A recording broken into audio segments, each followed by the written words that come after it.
allow the two children to have the budget every year. It's okay. Off your mind. It's okay. Off your mind. Like me.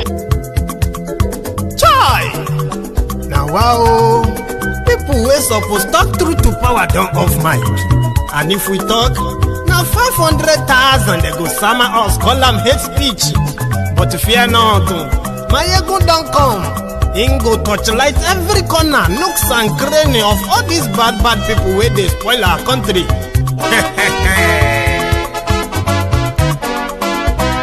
So my people make we laugh, oh yo yo.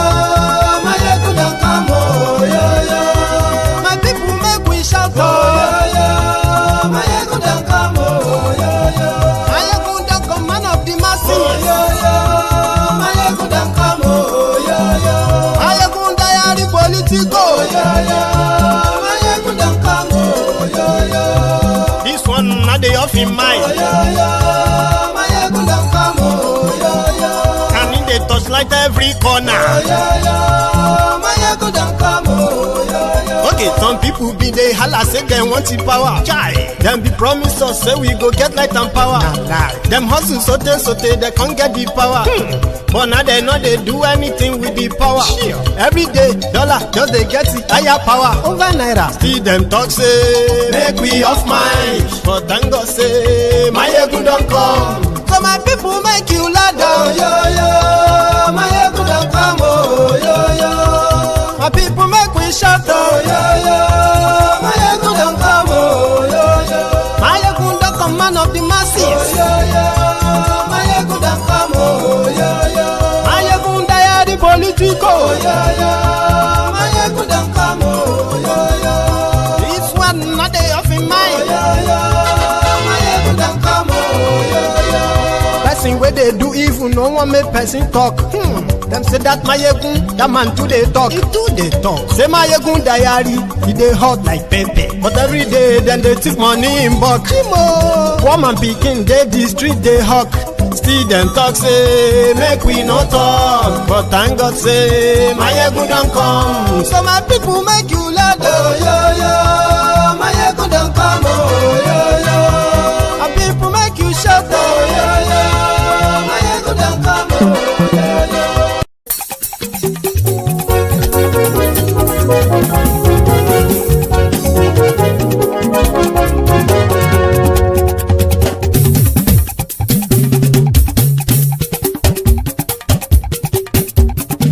Mayegun làwa mọ̀ làmọ̀ tó dòdòdò. Mayegun diary, Nayibi number one. Mayegun làwa mọ̀ làmọ̀ tó dòdòdò. Mayegun diary, Nayibi number one. Mayegun ti dé o, ọ̀rẹ́ ara ìlú. Mayegun diary, Nayibi number one. Lórí Facebook, lórí YouTube. Mayegun diary, Nayibi number one.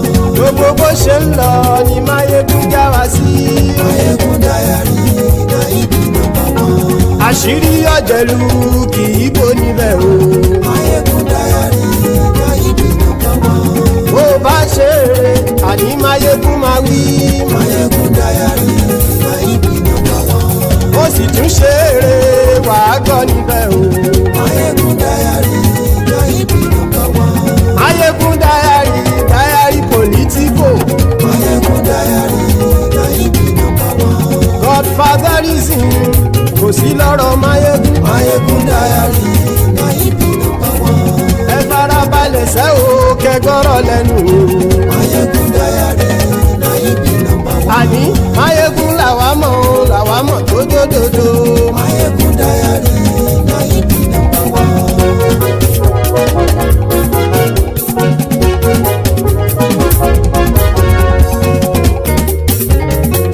Àní ẹ̀sùn ràkì. Mayegun ti dé. Mayegun ti dé. Ọ̀jẹ̀lú ẹ̀sùn ràkì. Mayegun ti dé. Àní ẹ̀sùn ràkì. Mayegun ti dé. Lórí Facebook. Mayegun ti dé. Àní ẹ̀sùn ràkì. Mayegun ti dé. Lórí YouTube. Mayegun ti dé. Àní ẹ̀sùn ràkì. Mayegun ti dé. Bọ́ bàbá gbé wúrẹ́. Mayegun máa wí. Àní ẹ̀sùn adìyẹ. Máyégún mami, Adìyẹ sọ̀rọ̀ àjò. Máyégún ti dé. Pẹ̀sìdó bá rúfin o. Máyégún mami, Adìyẹ sọ̀rọ̀ àjò. Máyégún. Hello there. Good morning to you. Good afternoon to you. And good evening to you from wherever you are joining us. This is Máyégún live. Brethren, thank you so much for joining me. But remember, after reading the caption of the broadcast, please read the description of the broadcast as well. Then like it, share it.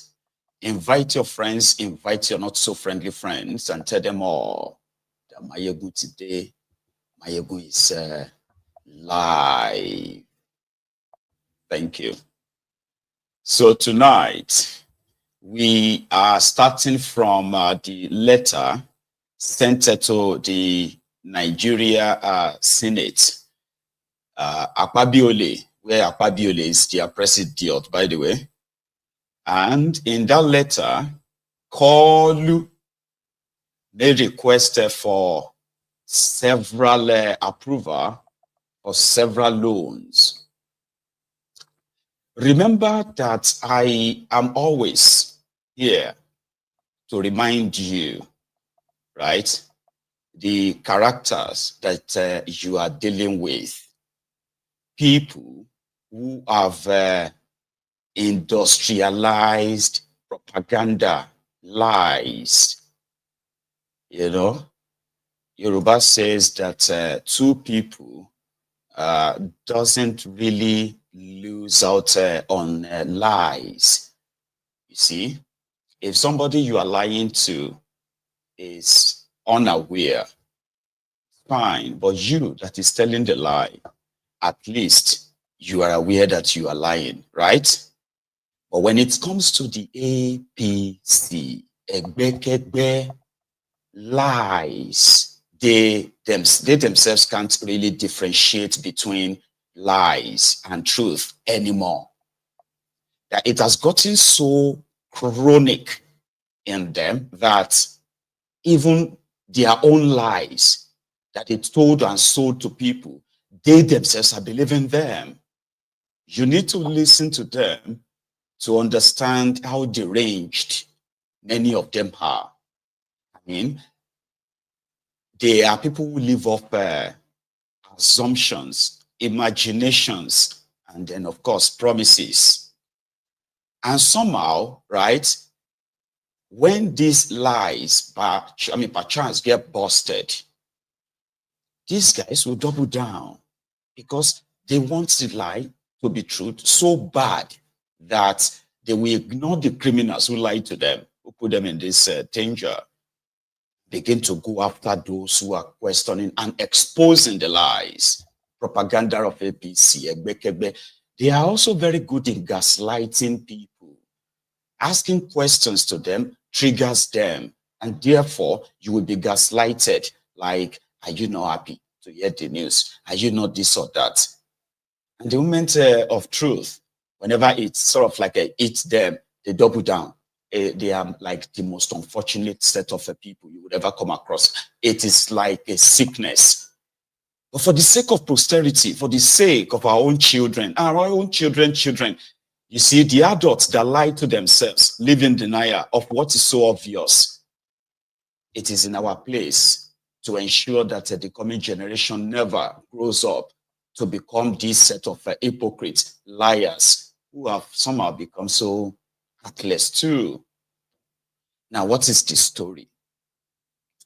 In the last few weeks, right, they were propagating this lie of Thiefnubu paying off IMF debt.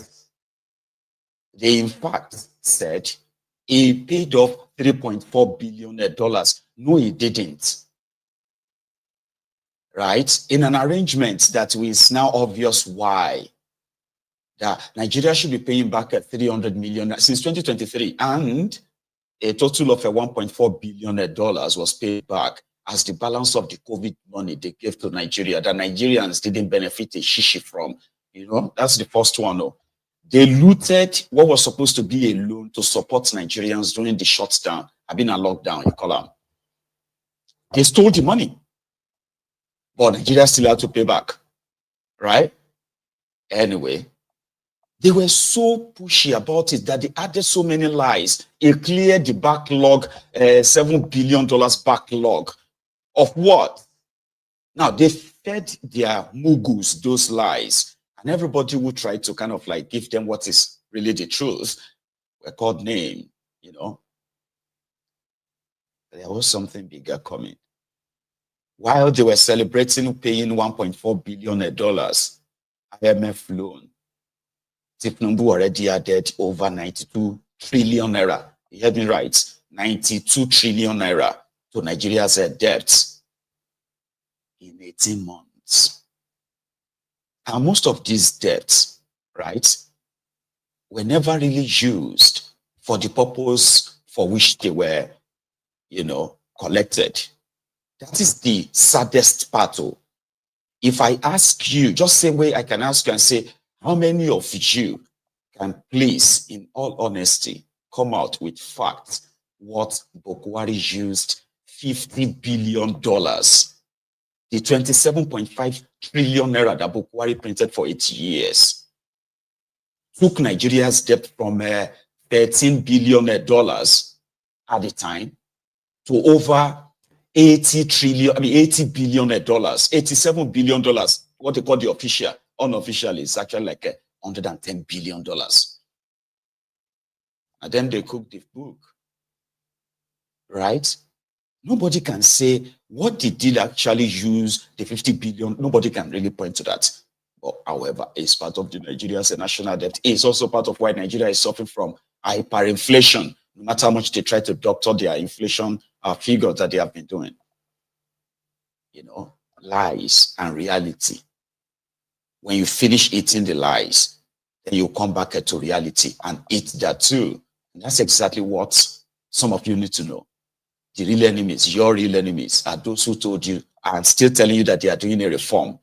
92 trillion naira added to Nigeria debt in 18 months. Can anybody really say what they used it for? Remember, they removed subsidy and they were supposed to be saving at least $2 billion from subsidy every year. Where is the money? Thiefnubu himself has printed over 20 trillion naira since he came or he grabbed power. Where is the money? So their 2025 budget is or was they proposed to 47 trillion or 47.7 trillion. By the time the likes of Akpabiole and this gang, by the time they were done with the budget, it jumped straight to 54 trillion, nearly 55 trillion naira.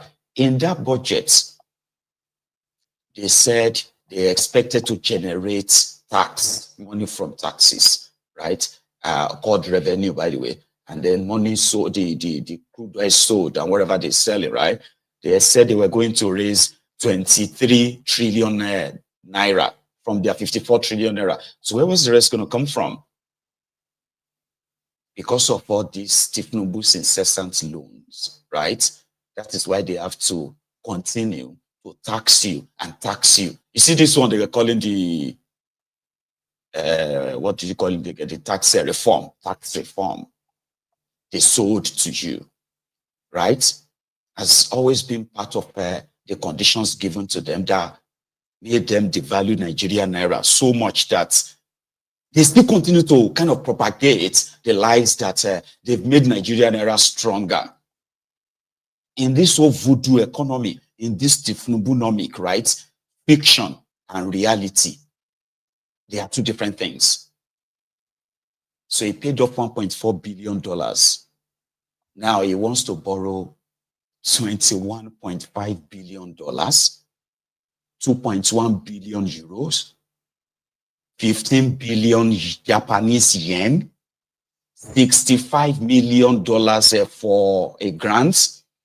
And he is also raising a federal government bond, which is also a loan, 758 billion naira to pay off pensioners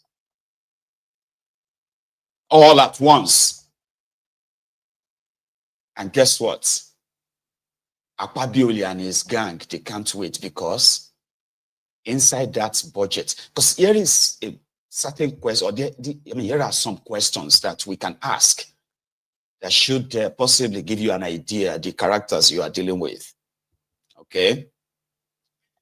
According to Thiefnubu and the Ronukus, since Thiefnubu removed subsidy and yes, they've imposed different kind of taxes on you, increase your taxes on telecommunication, taxes on gas, taxes on on almost everything, right?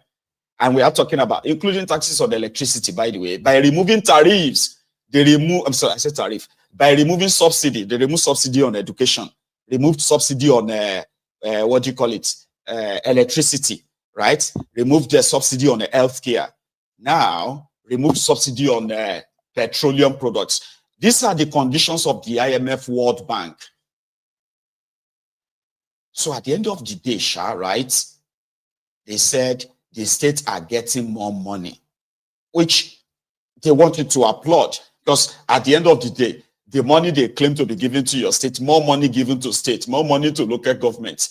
By the time you factor in the kind of inflation you are battling with in that contraption, you realize that there is no other group of criminals to be called to Bajue than these rogues. Because you may be asking yourself, but we are not feeling the impact. You will never feel it. Not in a voodoo economy. Right? So, what the hell is going on? Why would Thiefnubu need over 44 trillion naira? Right? They say they are using that to fund, to defend the Naira, to stabilize Naira, to stabilize economy, to improve rail network, to improve healthcare, to improve security. I was like, hang on.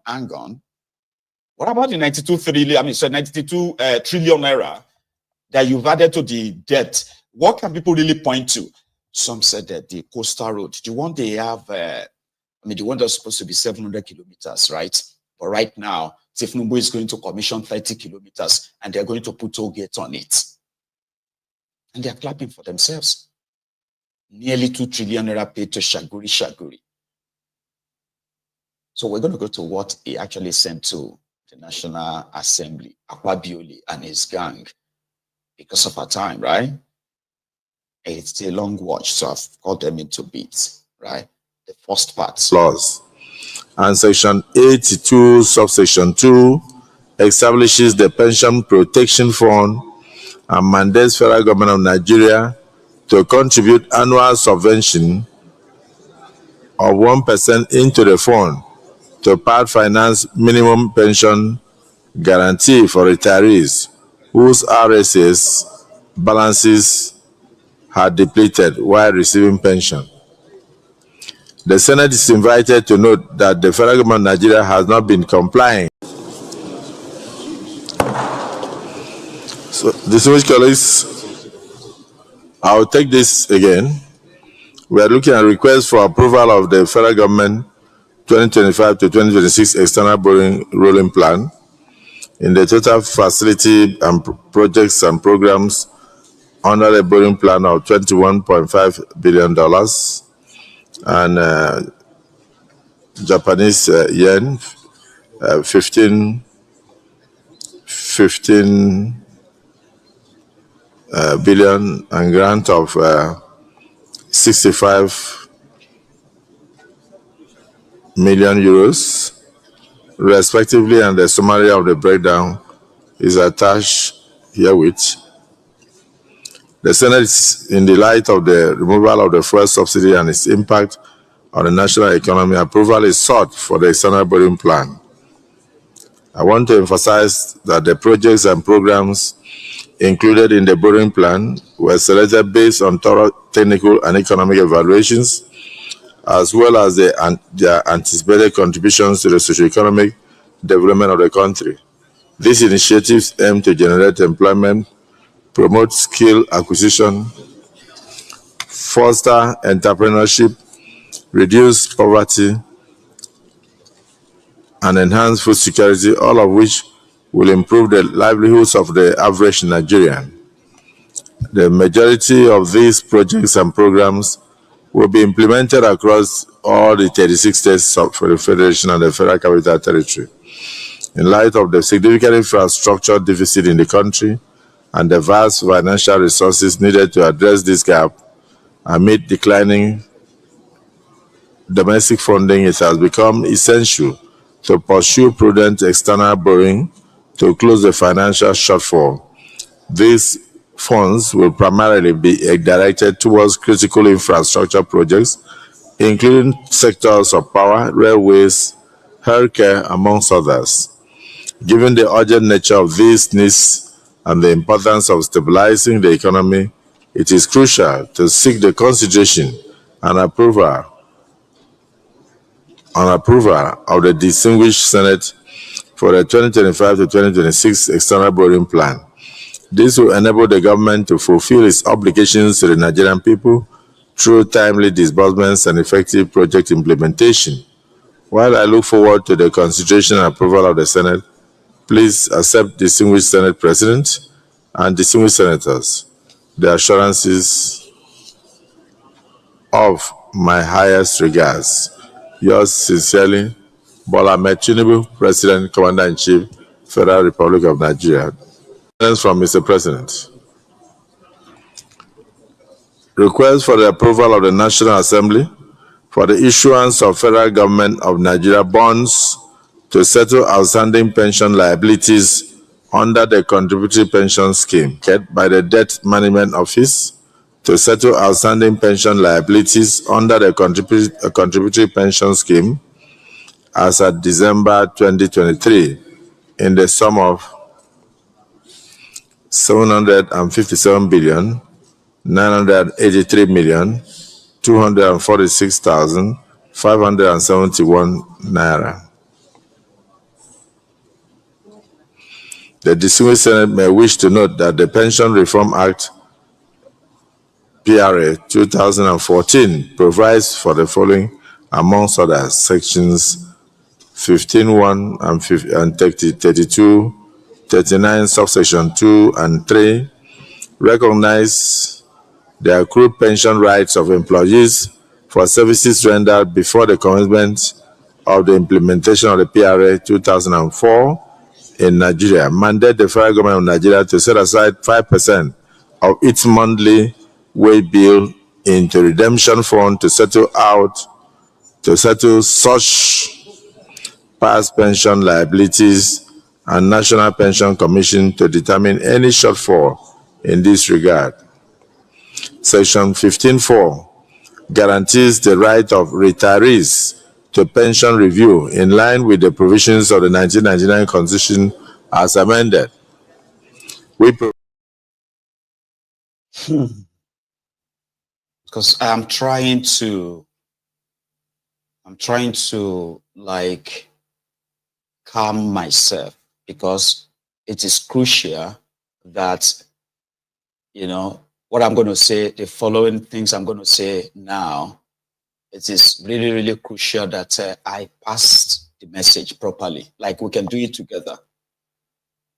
Because, you know, inside me, I am like, what would it look like if the people, for once, understand what these guys represent and what that means for their own well-being, for the safety and livelihood of yourself and your loved ones, barring any form of, what do you call it, identity that you probably like have. You get what I mean? Like, it doesn't matter who you are. I wish that those of you those of you that will be affected or affected by the actions and then the conspiracies, the criminalities of these guys, if you understand the consequences of that, the impact of that on your life, on your well-being, on your business, on your family, on your loved ones, on your health, on your community, for once, maybe we probably can have a better world to leave behind for our own children. So now hang on. Akwabiole, according to what he read, because he was reading it, it's not like he was the one saying all those things, right? So Akwabiole said that the reason why they wanted to collect 21.5 billion Koolu 419, he waited for 14 months to clear the 300 million they were paying back, right? And then in total, 1.4 billion paid. And Thiefnubu decided to, number one, request for $20 billion. You know that 1.5 on it? That one is like with interest. Like I don't fool these mofos, right? So now make it 21.5 billion. That is in dollars, so 2.5 billion euros. Another 65 million euros. Then another 15 billion Japanese yen. It was like, put everything. I wish it could go on and on, probably get some pounds, get some riyad, rand, sefa, and what have you, like that, sure you get. Because it is like one big sweep. So Akwabiole said, the reason why they want to take this money is because they want to create jobs. Now, if I may ask, the 92 trillion naira that Thiefnubu added to your debt profile in 18 months, how many jobs did that create? Right? If you have an answer, please. Zero job. Zero. Except for the job for the boys, of course. Now, they said they want to take this loan to reduce poverty. Thiefnubu and his gang claimed that they shared over 650 billion naira to 11 million Nigerians, and there is no proof. Do you know how much is 650 billion naira? That's how much Wale Idun said they shared in the space of 3 months, and there's no bank transfer. No proof. In the effort of like fighting poverty. But instead of them to lift people out of poverty, you know, Boko Haram started it, they are fighting poverty. They dipped more Nigerians in poverty, and that's the fact. More Nigerians have been dipped in poverty than they have been taken out from it. But they need this 44 trillion naira loan to take you out of poverty. Indeed, infrastructural development, insincerity.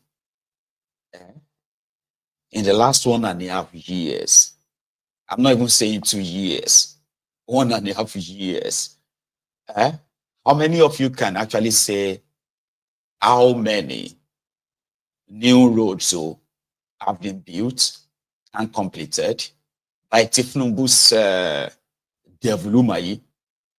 How many? Okay.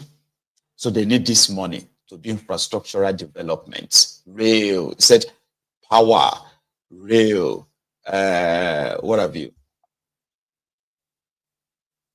And they have invested zero shishi on your power sector since they have been in charge. Zero. The only thing they've done to your power sector is to remove the subsidy on it, increase your tariff. Is that what you use? Yeah, tariff, electricity tariff. And they're already saying that they have to increase it again. You see all these loans that you are hearing, right? They are part of the conditions given to them by their lenders and to the rest of Akwabiole. Here is another one. How many of you remember that time that Boko Haram and his gang, they were threatening the pension fund in Nigeria? Don't worry, I am just reminding you now anyway, if you have forgotten. There was a time. What is pension fund? Pension fund is not a gift. Pension is the contribution made by workers from their own monthly pay. And they do this from the day they join the government employment till the day they retire. So that simply means that, you know, their money should always be there. But the corruption in Nigeria is so deep. It is so deep enough that money is not safe. There's a guy called, what's that guy's name again? Oh, he's called Mena, the guy that stole pension fund in Nigeria. Yeah, he stole over $1 trillion Naira. That's how much he looted. It was easier for them to, you know. I don't want to go to that anyway. So I just remind, I just kind of like remember that today. Like, hang on. Thiefnubu want to borrow money to pay pensioners. I don't understand. Is it that as the workers' pension were being deducted by Nigeria, and Nigerian government was supposed to be like paying their own counterpart fund into that, you know what I mean? Like if you pay, I don't know the percentage, but it's like, let's say you pay 5% of your, or 2% of your salary, or 3% of your salary for your pension as your pension contribution, right? So the government that you are working for will also kind of like maybe pay another 3% equivalent to match it. So if you put in 500 Naira every month, government will be putting 500 Naira too. So it'll be like, is that not how it works in the public sector? Because I remember my own pension with Sky. So as they are deducting my pension, Sky was like paying double. You get what I mean? Like, let's say they take, for example, let's say they take 250 pounds. So Sky will put 500 pounds to that. So I will just have like 750 pounds. It's crazy, right? Anyway, so this simply means that it wasn't a gift, because I don't understand you having to raise bond to pay pension. Because from the old money they are trying to borrow as well, this 758 billion Naira is not part of the external borrowing. No. This one is bond that they will tell you to come and buy the federal government bond. It's 758 billion. They will pay all of you back, maybe it's 50% interest in a year. They will use crude oil and pay you. That's bond. That's borrowing. That means they don't have the money. Now, if you take a look at the external borrowing, right? The 21.5 billion, the 2.1 billion euro, 65 million grant or whatever it's called, right? If you look at all of those, 44 trillion Naira. 44 trillion Naira. If you take a look at their national budget for 2025, it is 54 billion. So that means out of 54 point something trillion budget, as well as they have taxed all of you, they want to tax you to death in their effort to try to IGR more money. 44 trillion that they want to borrow can be equated to 90% of the budget. And in that budget lies the salaries of workers. So, inside that budget is where all their road projects, that is where they calculated everything on. Are you thinking, are you kind of like thinking what I'm thinking? That who is lying? You know, the same Ronukus told us that Thiefnubu has added $25 billion to the Nigerian foreign reserve.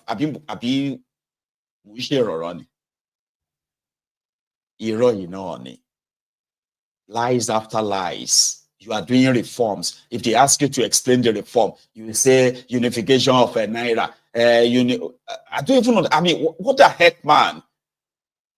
People will feel it later. The same way they told you that you will feel the work of Bukwari later. Now, when you actually really did feel it, though. I mean, you are still feeling it. So why would you raise money to pay pensioners? Arrears, that means they are owing pensioners. So in all of this money that they said Thiefnubu has increased, all the governors are happy. That is why they are all joining APC. Where is the money that they still have to borrow money to pay pension? Borrow money to pay salaries? Borrow money to fund their projects? Because that's what this is all about. There is no money. according to these guys, that they have to borrow it. And doing so as well by also breaking the law. Because they didn't say they want to borrow 44 trillion in their 2025 budget. So they said they were going to borrow 20, I can't even remember, because you can't even hold them on anything. There's nowhere they wrote inside their budget that they will be borrowing 44 trillion naira. Nowhere. Guess what? Inside that loan, right? Sorry. Yeah, inside that loan is where they expect the Akwabiole Senate to take out their own 7 trillion that they padded into 2025 budget. Do you know that? 7.1 trillion naira padded into 2025 budget by Akwabiole and his gang. Nigeria has no money. They have to borrow it. And now the Thiefnubu will get the approval for all of that. But inside that budget, they want to use 400 billion naira to construct 1,427 street lights. When people started dividing that, only one single street light in that budget, 2025 budget, by these senators, by these criminals, 266 million naira for one street light. Street light to that polo and lampo, by their calculation in 2025 budget, it will cost 266 million naira per one. And they will need to build 1,427 of them in nowhere. You can't see where they are. You can never see them. But they are inside our budget, signed, approved by the Senate, National Assembly, by Thiefnubu himself. Now they don't have the money. They told everybody that they are now saving money, they are making more money. But where is the money? That you will need 44 trillion naira now. Then kono. Laws. And Section 82, subsection 2, establishes the Pension Protection Fund and mandates federal government of Nigeria to contribute annual subvention of 1% into the fund to part finance minimum pension guarantee for retirees whose RSS balances had depleted while receiving pension. The Senate is invited to note that the federal government of Nigeria has not been complying with the implementation of the above provisions of the PRA 2014 over the years due to the revenue challenges leading to accumulation of pension arrears with the attendant hardships to retirees.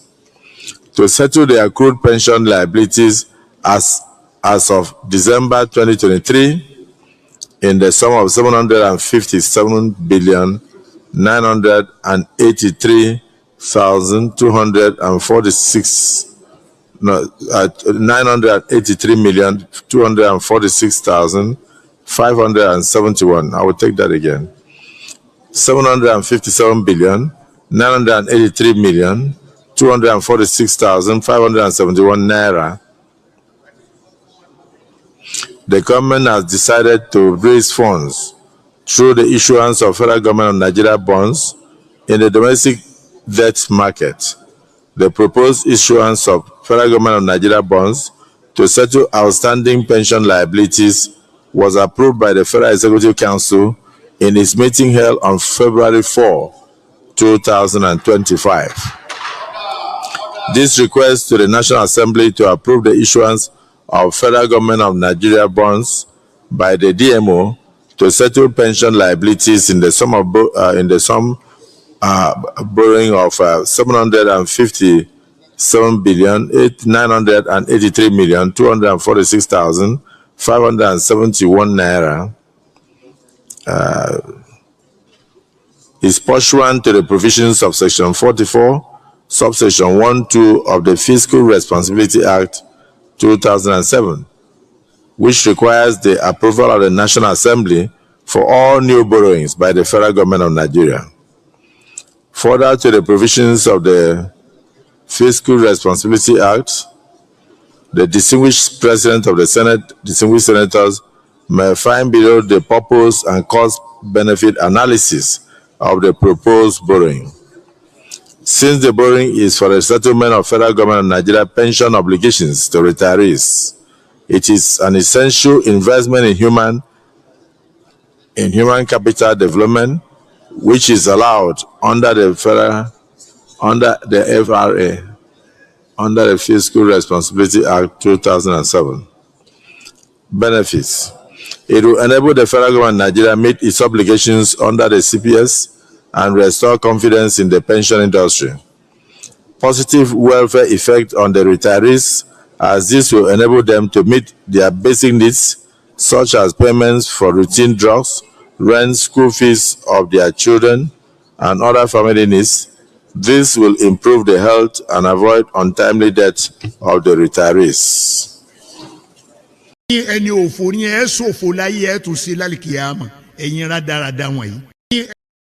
You understand? Pensioners, they are using their plight, which is indeed the creation of these rogues. Somebody was appointed to be in charge of pension or collecting people's pension and just made away with them. That person is not in jail, but right now, the rest of Nigeria will need to go and borrow money and pay these pensioners. Now they remember that they will need to buy drugs, they will need to buy essential needs and all of that to make it sound like, He also listed the benefit too. This is the part I'm going to as well. The benefits of the loan. So that if you are hearing it as a typical Ronuku, you can just begin to imagine. Electricity. Imagine last summer, by the time Thiefnubu finished the Lagos Calabar Coastal Road. Man, all he said to me last summer, man, I can't wait. I can't wait. I can see the road. I can even see the road completed right now. After I listen to Thiefnubu, after I listen to Wale Idun, or after I listen to Dele Alakori, my hope is renewed instead of its shaky. The promises, the beautiful parts that will make you feel like, oh, this is great. As if to say you didn't hear them say the same thing last year. You wouldn't even ask them about all the ones they took last year. I mean, do you think we just started calling Apabiole, God lost Apabiole? Do you think we just started calling him a rubber stamp? Baba, it didn't start yesterday. It's been from the day one. And they've managed to actually approve and cover Thiefnubu's criminality as well, illegality. So I don't think the debt is going to be anything near soon. The depth in which they can go is like bottomless. Akpabiole. Now listen to this part. Request for the approval of the National Assembly for establishment of foreign currency denominated issuance program in the domestic debt market. Please listen. Request for the approval of the National Assembly for establishment of foreign currency denominated issuance program in the domestic debt market. I write to request the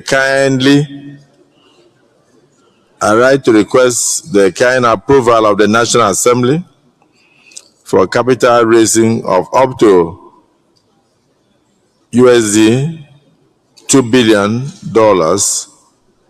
in the domestic debt market towards the implementation of the Presidential Executive Order on Foreign Currency Denominated Financial Instruments, that is Local Issuance Program, and Related Matters Order 2023, dated October 19, 2023. Order number 16 of 2023 by the Debt Management Office DMO. Please see Annexure 1 for the Presidential Executive Order. The distinguished Senate may wish to note that this request is pursuant to the provisions of Section 44, subsections 1 and 2 of the Fiscal Responsibility Act 2007, which requires the approval of the National Assembly for all new borrowings, and Section 1, subsection 7 of the Presidential Executive Order that requires the National Assembly to appropriate the proceeds of the capital raising. Further to the provisions of the Fiscal Responsibility Act 2007, which defines the use of proceeds of all borrowings, and requires cost-benefit analysis of capital raising, please find below. A. Use of proceeds. As stated in the Presidential Executive Order, the proceeds of the debt instrument and its accretion shall be ring-fenced and invested in critical sectors to be approved by the President on the recommendation of the Honorable Minister of Finance and Coordinating Minister of the Economy, subject to appropriation of the National Assembly. The Minister, in making his recommendation, shall have regard to a sector's capacity to accelerate economic growth, earn foreign exchange, drive infrastructure development, create jobs, and yield reasonable returns on investment. Benefits 2. Investors will have the opportunity to earn reasonable income on their US dollar funds while allowing the federal government to channel the funds to productive uses in the economy. These are very critical things.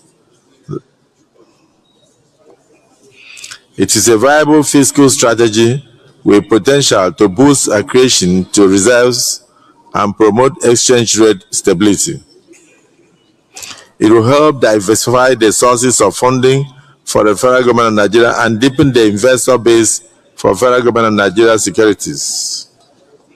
And it will increase the range of products in the local financial market and enable investors to diversify their portfolios. C. Cost implications for public debt. The capital raising will lead to increase in the public debt stock and will also increase debt service costs. Based on the foregoing, I wish to request for approval of the Senate for capital raising of up to USD 2 billion through the establishment of a foreign currency denominated financial instrument issuance program in the domestic debt market by the Debt Management Office, in furtherance of the implementation of the Presidential Executive Order on foreign currency denominated financial instruments local issuance program and related matters order 20. Of our greedy leaders. Oh, Thunder, where are you? This is the time you are supposed to strike, so that you eliminate all of them, so that you have peace in our nation. Or join them in one aeroplane, so that it will crash land in the course of their journey. Nigeria is so corrupt, which I regret the day I was born in this country. It's unfair. This is unfair now. This is unfair. Nigeria is so corrupt, which I regret the day I was born in this country. It's unfair. This is unfair now. This is unfair. Nigeria is so. It is so unfair.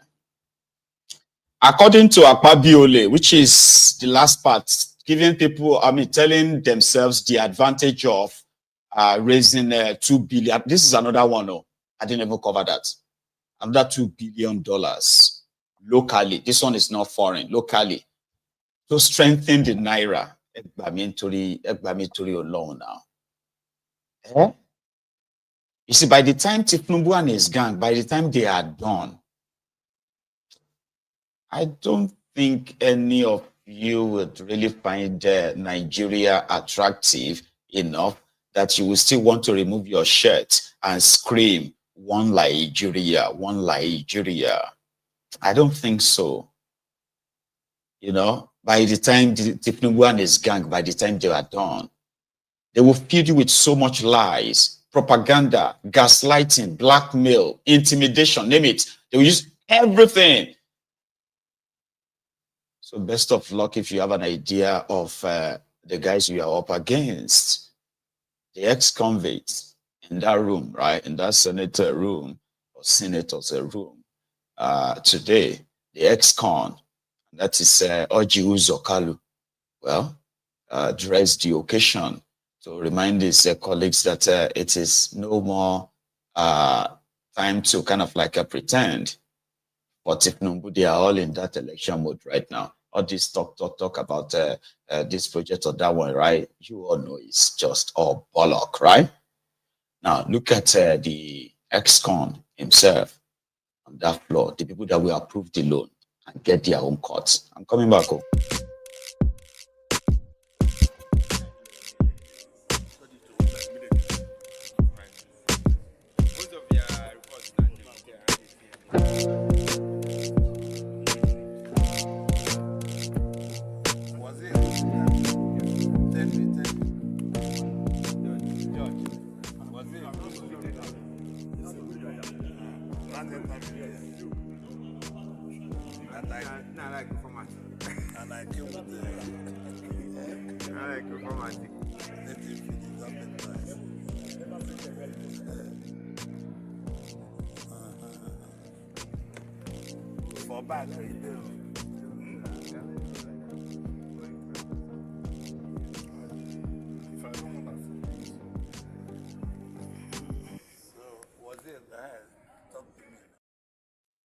Koolu. And they are all already in the election mode anyway, no joke. So governance, which is pretty much like dead anyway, right, can remain dead, as everything from now on is going to be about the year 2027. Listen to the clown. There's nothing like fear. The oppositions are there.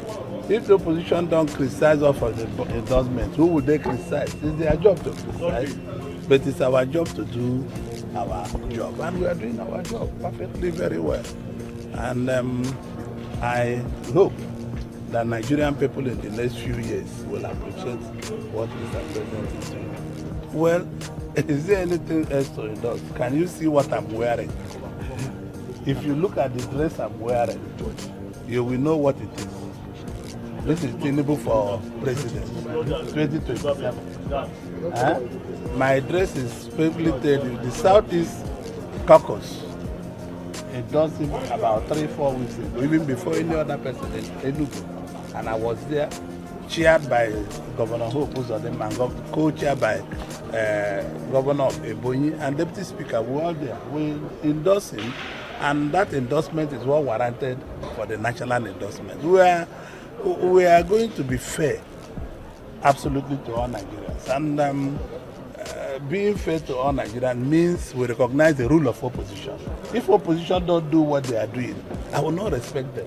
They must fight. That is why they are opposition. They have to vote for him, because you see, President Tinubu is not going to be a president voted by the South alone. He will be a president that will be voted by North and South. And it's also for the interest of everybody, both the North and the South, for Tinubu to come back. We don't want this country to break. We don't want the country to break. We want the country to continue being our country. I love the country. I'm a product of this country, and I'm very proud that I'm a Nigerian. Many people are not proud. You can see people cursing Nigeria abroad, talking about Nigeria abroad, saying bad things about their own country. It is not good, whether you are in opposition or you are a ruling party. It's not good to curse your president, or curse the country. The country, Tinubu is not the owner of this country. Is he the owner? To you journalists, is Tinubu the owner? No. We are the owners of the country. The highest we stay is 8 years. After 8 years, we take back our country. Buhari is a Daurada. True or false? Is he not a Daura? So one day Tinubu will go back to Lagos in 2031. He will go back there. If you want to see him, you go. Mostly what Nigeria should pray is for president to be in good health and have long life to finish it then. This attire, it's already people are wearing it. I'm not just the first person wearing it. It's because you people have ego eye that you can see what I'm wearing. You send Omaro to come and abuse me. Because I'm wearing new hat. Anything I'm wearing white, will you stop me like this? Because I'm wearing something for the president. Our president, you are president. You are trying to stop me to talk about it. I'm very proud of my dress. My dress is a dress for Nigeria. Nuisance Lele. Nuisance Lele. Again, there is this argument out there that people should be respected, right, for their political choice. I agree. I do. But at the same time, if your choice, right, turned out to become the weapon fashioned against my life, my family, my loved ones, my community, my people as well. We also have that grace to rebuke you. Do you understand? Yeah, people have that grace to rebuke you. Of course, your choice should be respected. Unfortunately, right, you see the ruining class that you call the elite in that contraption, which that ex-convict, the guy who stole over 100 billion from Abia State when he was governor, and then they had to let him go based on technicality, by Tanko technicality. Remember that guy, Babalawo Ife? It was your attorney, it was your chief justice once upon a time. The Sharia, the Sharia court judge that became Supreme Court judge. On technicality, they released that guy from serving the punishment of looting his own people. And today, there is no sycophant like him. Even during that his trial, by the way, he once dressed like a Fulani, hoping that maybe, and it worked. Hang on, it worked. This was before, I think this was like a few days before Tanko technicality decided to release him from Kuje prison. I've been at Kirikiri did that time. He had to dress like a Fulani. He is a sycophant extraordinaire. On a more serious note, I'm the Mayaki Kasina. And this is my attire when I was like, when I was Baba. And occasionally, I've been coming here with Yoruba cap and Igbo cap. You didn't ask me. Why is this one different? What does it mean? It means I'm the Mayaki Kasina. This is my title in Kasina. I just decided on the Ramadan to celebrate my title as Mayaki Kasina. And I'm very proud that I'm Mayaki Kasina. Thank you, sir. Thank you very much. This big Kasina. On a more serious note, I'm... It's a Mayaki from Kasina. So on technicality, they let him go after that. Sycophant. Others are like, you can't blame him. If you see what Nigeria is right now, you realize that the reason why they agreed is undescribable. It's because these are a bunch of low lives, rogues that are so afraid of poverty, which is guaranteed. It's guaranteed them outside the government. So you can call them any names, you can abuse them, you can this or that. It doesn't really matter to them. Because that same guy is part of those who inserted over 7 trillion naira into the Nigerians' 2025 budget. Let me see if I can I have this here. This one is the discovery by budget. All right, in Thiefnubu's 2025 budget. Okay. And if you look at all the listed, you see all these things you have on your screen, right? These are fake projects. Do you understand? Like, let me take them off the screen a bit for you to understand. Look at my face. Yeah. What you had on the screen earlier, they are picked from inside the 2025 budget that Thiefnubu signed. And these are fake projects, bogus projects. You understand what I mean? Like, they don't exist.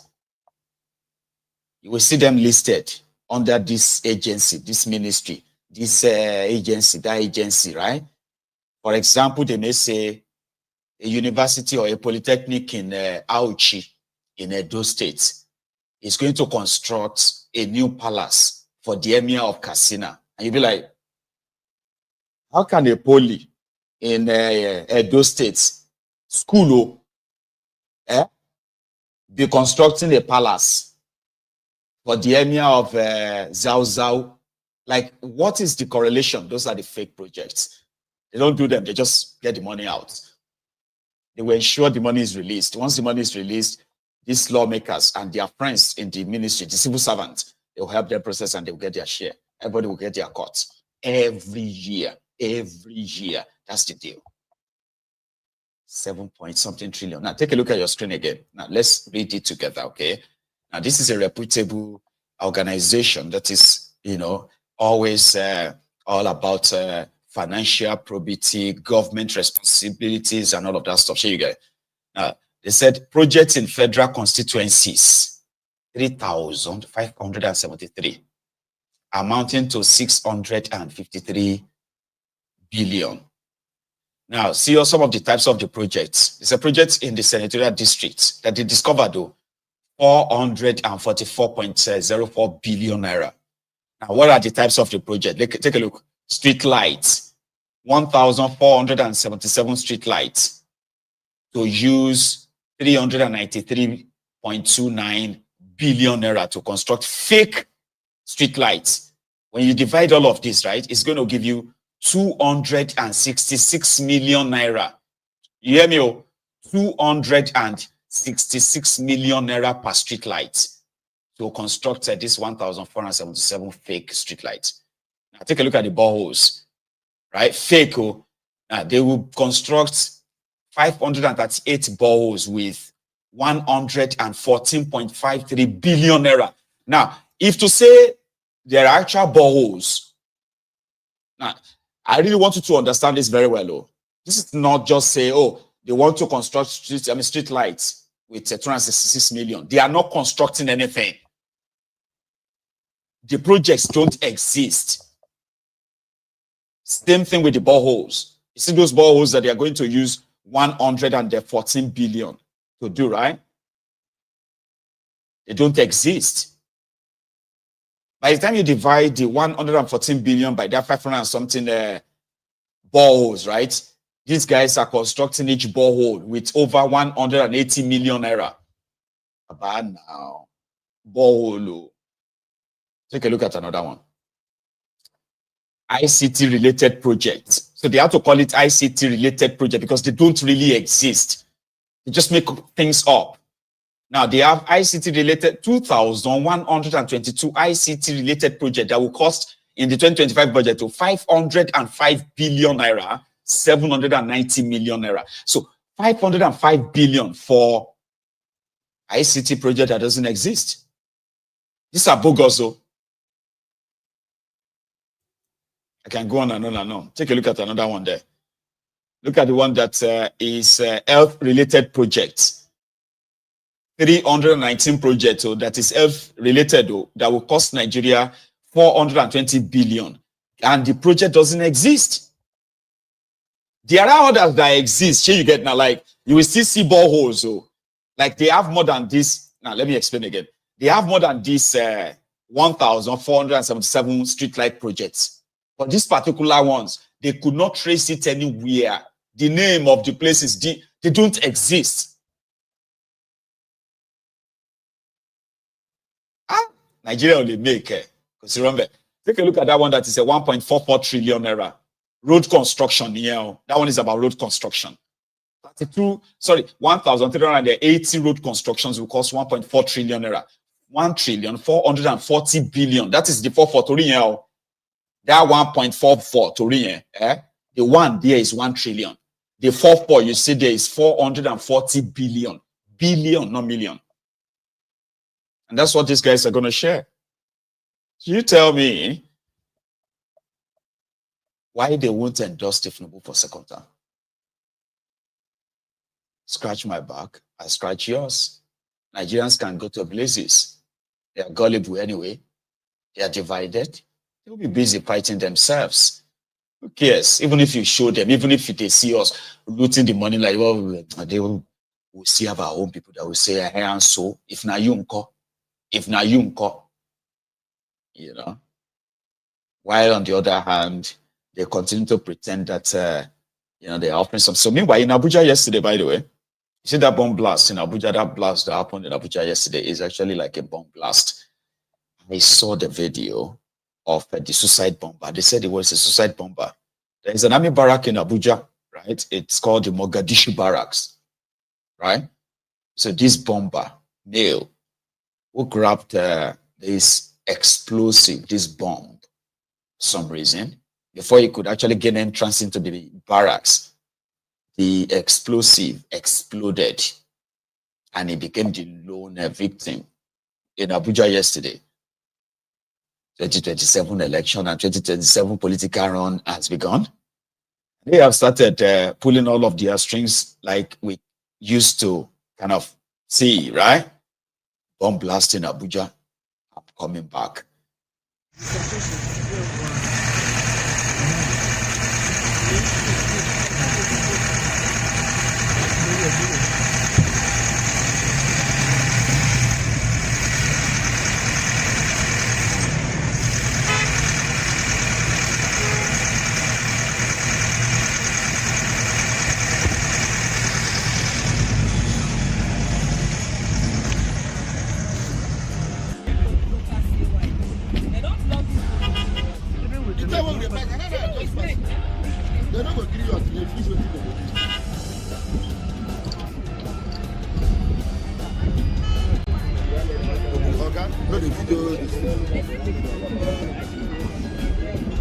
The same work me and you they do for you. You can't look me at the work. Hello?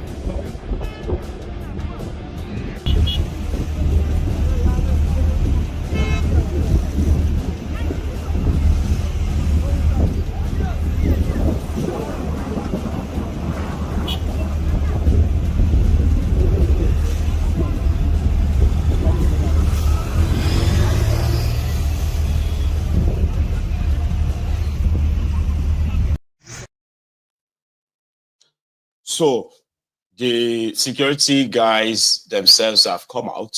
This time they didn't bother to try to spin it. So they came out clean and said it was a suicide bomber and they didn't tell on anything. I mean, they didn't tell us anything more. Hey, 2027. It's gonna be like career criminals versus the drug lord who has all the executive power. Kind of funny. You know what I mean? Because those ones from the northern part of Nigeria who have played the politics of using insecurity to curry power. So are they going to try that again? I mean, I'm not going to be so naive to pretend that there won't be, or should I say, the surge or the increase in the terrorism attacks in Nigeria since Koolu seemed to have cut off, contact with the snake, has a connection to their power struggle for 2027. I'm not going to probably pretend that it's not. And please don't call me a conspiracy theorist, because we have lived here before. It's just that the new the players are not new. It's just that you see, it's like a reshoveled. So now they have to face themselves and while we as spectators watch. That's me. You know? 2027 is pretty gonna be bloody. Right? And some will deploy their own tactics, right? Release more act of terror and terrorism. It won't be the first time. Obviously, it won't be the last time. We just don't know if it's going to work for them this time around. That's the only thing we don't know. Because the guy who they are really going to unleash that on was part of them when they unleashed terrorism on Nigeria just for power. They gained the power. Instead of ending the terrorism, they decided to industrialize it. Terrorism became an industry under this APC. Including corruption as well, legalized corruption under the APC. You know? So, in all, Ejirao, I think that's the most beautiful advice I can give to you. All right? For everywhere you possibly find yourself in that contraption, right? Don't get caught unaware. Because the desperados on all sides are beginning to kind of like take off at their gloves, like all gloves off, mask off and all that. So it's getting there. They have to introduce terrorism again for power. I don't think the people should possibly be caught unaware again. Suicide bomber, a male, right? coming from the stable of the same terror sponsor. What message were they sending? I mean, what kind of message do you think they are sending? I do have an idea. Like I said before, Iwomadira. You get what I mean now? Iwomadira. Pastor, Oko pastor. Our mojo sticker ló ń show wa. Àṣé kò rí pé orí wa ti burú. Iwomadira o, ìpápá ìdàrúrin. Jẹ́ ká wà ní Bible tó ń jẹ. Kò jẹ́ pé sàgbé tàbí kò gbẹ́ni tí kò gbé tí abẹ́ jòkó tẹ̀rà. Gbẹ́ni tí bá yọ píù. Àwòyí àárín. Mo mọ̀ ní pé wà nínú Bible pé ìgbà tó fẹ́ mú Jésù kọjá ní àárín òun ògèrí Jésù. Kí ni Jésù lò? Àfẹ́ rí ló lò. Iwomadira ayé bàjẹ́. Iwomadira. So the religious people here, sometimes like don't let some of these things get or fly through your heads, okay? The other day, I saw somebody who was like trying to send me a message. This is me just digressing a bit, okay? Because I remember that video now. I remember that scene. So after kind of like using that clip, somebody now sent a comment. And it was like, as usual, it was like, Mayegu, you know, I mean, I watch you all the time. Okay, Shima, let me tell you something, okay? When they wanted to, because what that video said was that when they wanted to capture Jesus and he left, he kind of moved through their midst and they didn't see him. Therefore, he used a fairy. What is a fairy? Disappearance, sort of like power. He didn't see him and he moved. Somebody took that very personal. And he said, you know, I mean, you need to, as I think when I said that, it was okay, well, you need the respect to, I mean, you need to respect it, what you are laced behind any form of your kind of like hypocrisy. If you can't get the message off it and you can't pretty much separate, yeah? So that's up to you. So, Kokoshidano, if you are watching me, you know yourself, right? Anyway, going after, still in Abuja though, still in Abuja, because yesterday, the PDP got, I don't know if it's actually an embarrassment because they've probably been through worse. Or maybe not. So it came to light that the landlord, that PDP, do not even own their own national headquarters. They are tenants in the building. And with a wiki, the FCT minister, who has been the, what do you call it, the slow poison that PDP has swallowed, currently leading her to a grave, sort of. So you all know, so yesterday when Werewike and his men decided to go after the Abuja properties owners, right? They said they violated the law. They broke a law that said that it is mandatory that every property owner in Abuja must pay a ground rent, you know. So in 28 years, they said that the PDP paid no dime. And that came, okay, hang on. I'm using PDP paid no dime, like PDP had to pay, but PDP actually they are not the one to pay any ground rents. It should have been their landlord. But it won't make any sense if they say, PDP landlord didn't pay ground rents, and therefore PDP landlord, I don't know. So they had to say PDP, right? Anyway. So PDP said it wasn't them. 8 million naira is the amount owed by PDP for, I mean, on ground rent. But with the wicked decided to go after others too, including the FIRS, you know, Federal Inland Revenue Service, the ones collecting all revenues for Thiefnubu, by the way, to make it look like, you know, everybody is affected, not just PDP. But prior to that, right, with the wicked already issued a statement blaming the Solomon Kinde Ibadan, you get, that he's a betrayer. It has now come to light that Wike is not mad like that. Do you understand? Like, there were actual people within this, their PDP, who are the members of their BOT, members of the executive that have met and sat with Wike and they've made pledges to him. the pledges that they never meant to keep. But to Werewike, they had to keep those pledges. I mean, what are those pledges? What are like the examples, right? The guy who is the secretary to the PDP secretary right now, right, is loyal to Werewike. And Werewike wants him to remain there, while others feels like he shouldn't, right? And they went to court. And from that court, right, the Supreme Court said that the guy is the authentic PDP secretary, still loyal to Werewike. So it now seemed as if the other faction loyal to Bala Mohammed in Bauchi have been doing everything to see how to remove Werewike's hand from within. And Werewike was like, even you, Bala, you, I actually played a role in getting you re-elected. Why would you just betray me? You've had meetings with me in private that we agreed to this, we agreed to that. So as majority are pretending that it is only Werewike that is problematic, so they met. And some of them felt like, you know what, it's high time that they stop pretending about this guy, get him get him dismissed from their party.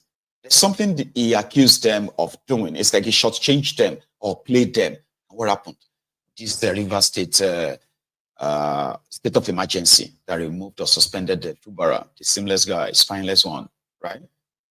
So they said, you remember that PDP went to court. The PDP governors, I believe, they went to court to challenge that.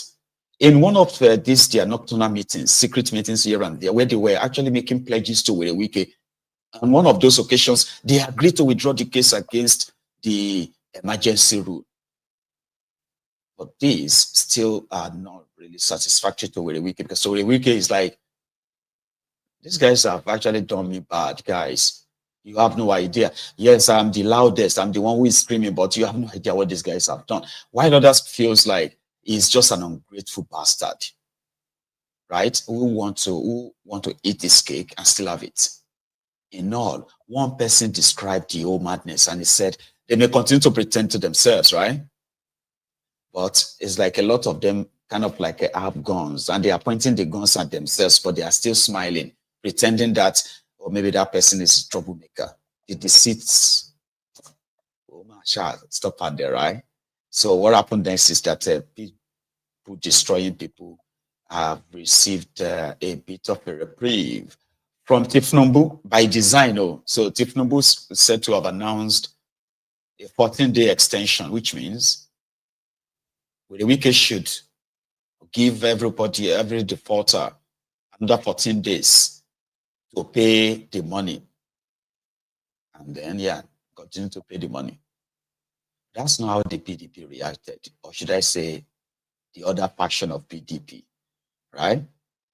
The first person to speak on it, I want to say, is Akume. No, not Akume. It's this guy, Gebresuswan. Remember him? Abati, thank you very much. I think PDP is still in the ICU. Desperate attempts are being made by a certain group of persons to rescue it. And you know that when a patient is in the ICU, that means that the ailment is very serious.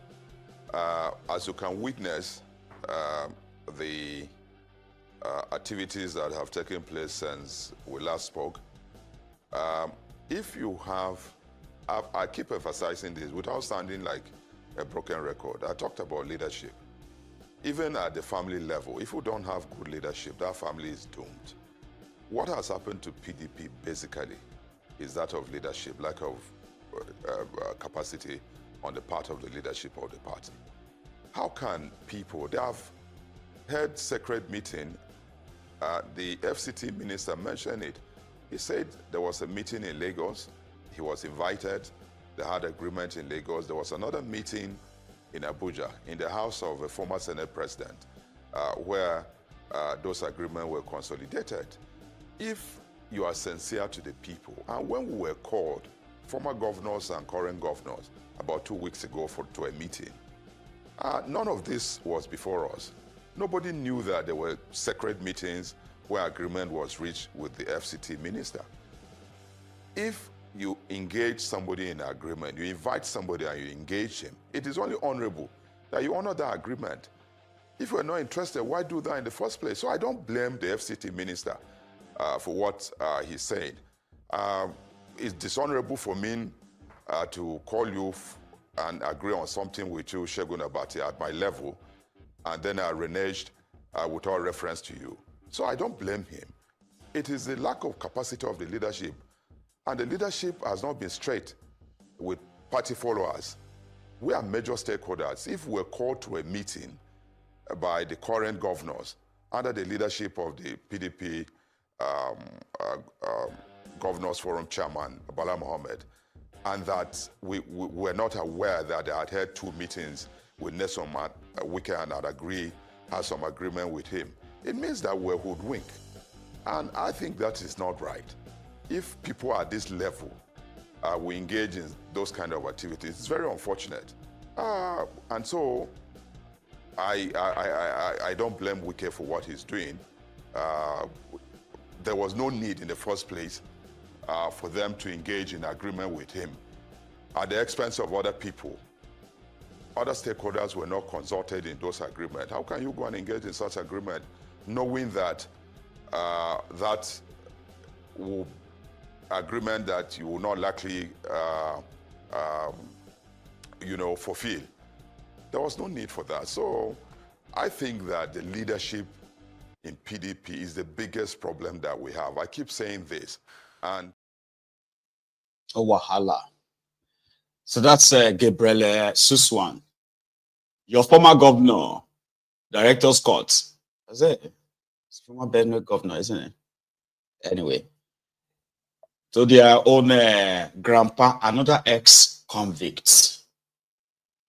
The man who said that if Thiefnubu by any means should become president of that contraption, he would have to leave Nigeria at that old age. Ladies and gentlemen, but the judge, his own reaction, on the matter. In regard to the locking up of our party, it is absolutely sacrilegious, unacceptable, and culturally inadmissible.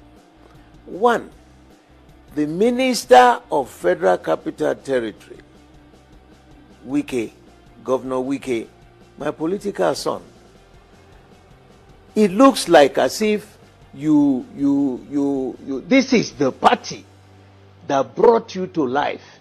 It's like going back to your village and you have your family house. They haven't paid some ground rent and you are the chairman of the local government. The next thing you will do, how much were we owing? 7 million naira, which you could pay. Liken it to his father's property. And then as a member, the same party that gave you the ticket to be chairman of a local government, the ticket to be chief of staff to a governor of PDP, you became a minister of state under PDP, you became a governor for 8 years under PDP. So who brought you up? Who made you? It's and if anything that would bring odium, public odium to your family, approach it. It's nothing that is perpetual. The public image now of PDP, it is bad, it is that, they are joking. I want to challenge him that they should go and check the property being used by APC as their headquarters in Abuja will probably in the same. People could be careless. It's not a monumental amount of money, but the political image, the political insinuation is enough to make Nigeria. Yeah. We hear you. You're right, sir. Baba? The money, the ground rent is 7 point, I think it's a 7.4 or something million. Just say 8 million naira for 28 years. So when people calculated that, they said that's like a 211,000 naira per annum. So why didn't they pay? Yeah. So when they met here today, there are many of them, right? And they just had to go to their presidential campaign headquarters for their NEC meeting, supposed the leadership meeting. Take a look at the outside of that space.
And guess who seems not to be there? I didn't see him, but maybe he was there at Tiefnubu. But for the faces of others who are there as well. Soloma Kende Ibadan and others. Give way! Give way!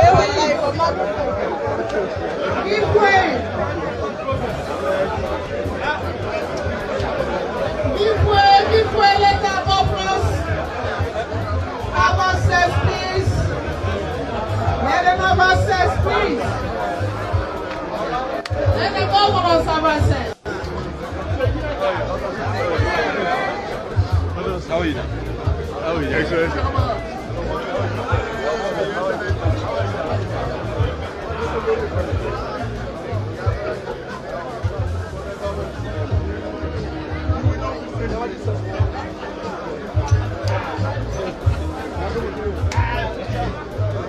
The governor of Plateau.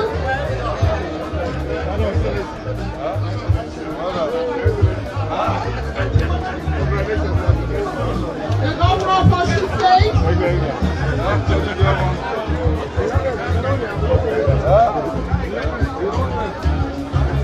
Gentlemen of the press, please don't push them down.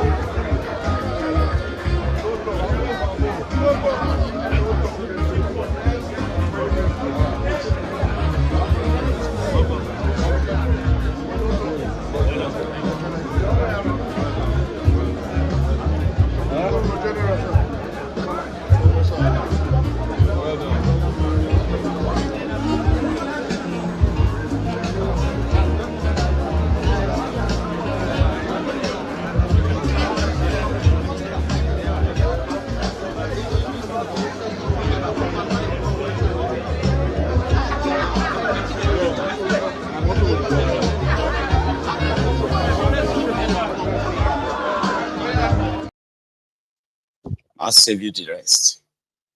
All right. But here is someone again who is also sympathetic to the plight of PDP and their dilemma, but is also optimistic. Listen. Well, on the first one, Dr. Bati, you know, that people are dissolving into APC. I mean, my response is simple. Many of those going into APC are doing so out of selfish interests. They are not doing so out of the overriding interests of their constituents or the citizens of Nigeria. And largely, it's also a reflection of the fact that there are no alternative in terms of availability of parties, you know. Everybody, most of those, including governors, which is the shocking part for me. For me, when you see a governor decamping going to APC simply because he wants to guarantee second term, my simple analogy is that that person may be first unqualified to be holding such a position, because once you are a governor, the Constitution has guaranteed you certain privileges which for life you will continue to enjoy, and those things were given largely because so that you now concentrate in terms of service delivery. You provide selfless service without fear of losing anything, you know. But here we are with people who clearly don't merit that kind of consideration which the Constitution of the Federal Republic has provided. Now, to your second question about the scorecard of President Tinubu and APC government for 2 years, I mean, it's predictable if anybody, based on my even previous writing, nothing has changed from almost 2 months after the coming of Asuwaju, when I saw the wrong step. You remember one of the first open letter I wrote to him was disturbing signals, raising alarm about how he is getting it wrong. And subsequently, I made the point that renewed hope had become renewed anger, so much so that people are agitated all over the place, you know. And being an insider, I was there and I have read the renewed hope document. I campaign on the basis of it. I can say I'm well informed in terms of the content of the renewed hope promises we have made. Nothing has come close so far to delivering on what we promised Nigerians, which is the disappointing part in terms of my assessment of President Asuwaju. Okay. I had very high rating of President Asuwaju, but to be honest, his performance in the last 2 years has betrayed whatever expectation I had of him. Okay, on that note. I mean, This is not the Ahmed Bola Tinubu I know. Since 1992, when I encountered you, I don't think this is the Ahmed Bola Tinubu I know. That calls me his friend, and I call him my friend, and calls me my son, and I call him my father. This is not the Ahmed Bola Tinubu I know.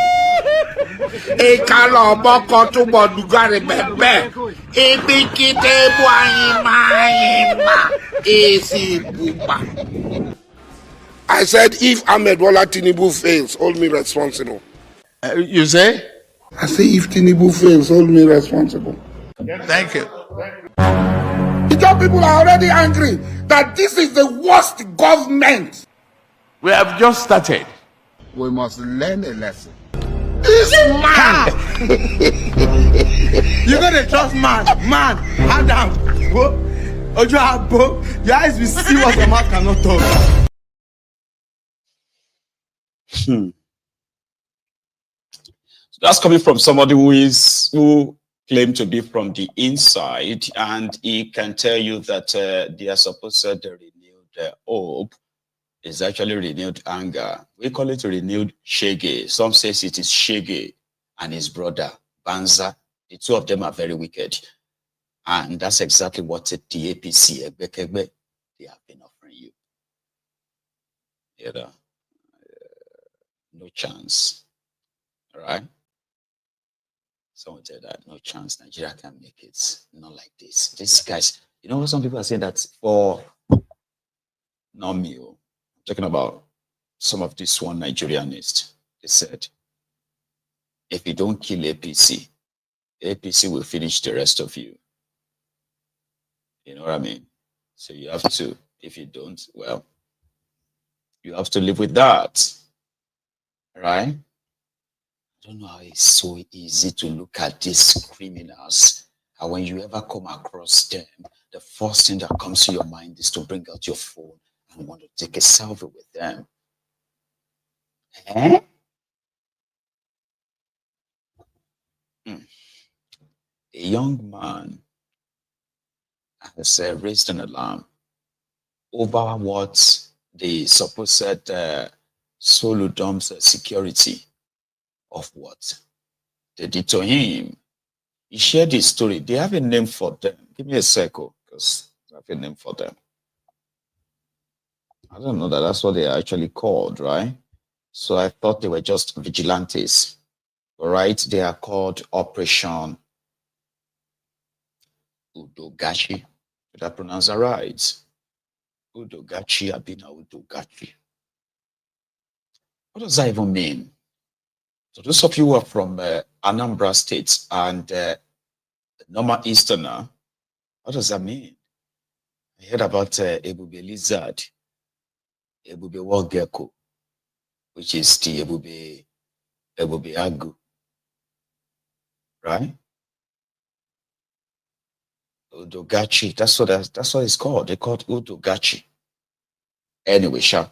Maybe when the guy begin to tell you what he just experienced. And again, as well, right? How many of you will remember when I raised a concern about this armed security vigilante set up by Soludom, that if they are not really regulated, right? I mean, by the time we start hearing the result or the report of abuses, extrajudicial killings, right? And incarceration without any trial, this will probably not be a blessing. It will end up being a curse, something that they would have to people would have to die before they will get scrapped. And whatever the primary goal or the end goal of setting them up is, will never be achieved. Listen to this young man experience in their hands, his own personal experience. Explain my encounter with a security outfit in Anambra State. I went inside a boutique shop to make some purchase. So, on the process of making this purchase, there was a misconception and misunderstanding between me and the boutique owner about the number of clothes that I wanted to purchase. And they now called the Udogachi people for me. That I want to steal, I stole one of their clothes at short necker. So on this process, the Udogachi people told me to make a transfer to the girl's account. I made a transfer of 458,000 naira to the girl because she was claiming that I have to pay for everything that has been missing in her shop for the past years. So after making this transfer to the girl's account, they still collected the 80,000 I wanted to use and purchase the short knicker.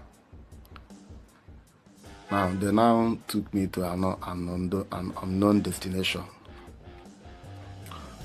Under heavy torture, they opened my account. We spent like 1 hour before getting to that destination. It's inside the bush. So, on our getting to this destination, they now handcuffed me and started torturing me that I should transfer the whole money in my account. I told them that my limit for the day is 500,000 naira. Because they opened my account and they saw about 9 million naira there. So they now said I must do the 9 million or they will waste me. And I should choose between my life and the money in my account. That I should choose one out of the two. I told them that I choose my money, but my limit is 500,000. So after making all effort to withdraw the 9 million and it was not going, They tried 5 million, tried 2 million, it was not going. They now said I should do the 500K. So I did it the first day. They detained me there, handcuffed me there, inside that place. Nobody was there. It was a very lonely place. They handcuffed me there for another day. After 12 in the night, they said I should do another transfer. The third day again, they said I should do another transfer. So amounting, the whole total amount I did for them was 1.4 million naira, which I have my evidences. I have the receipt number. Of the name of the communication was one Mr. Koolu Communication. It's a money point account.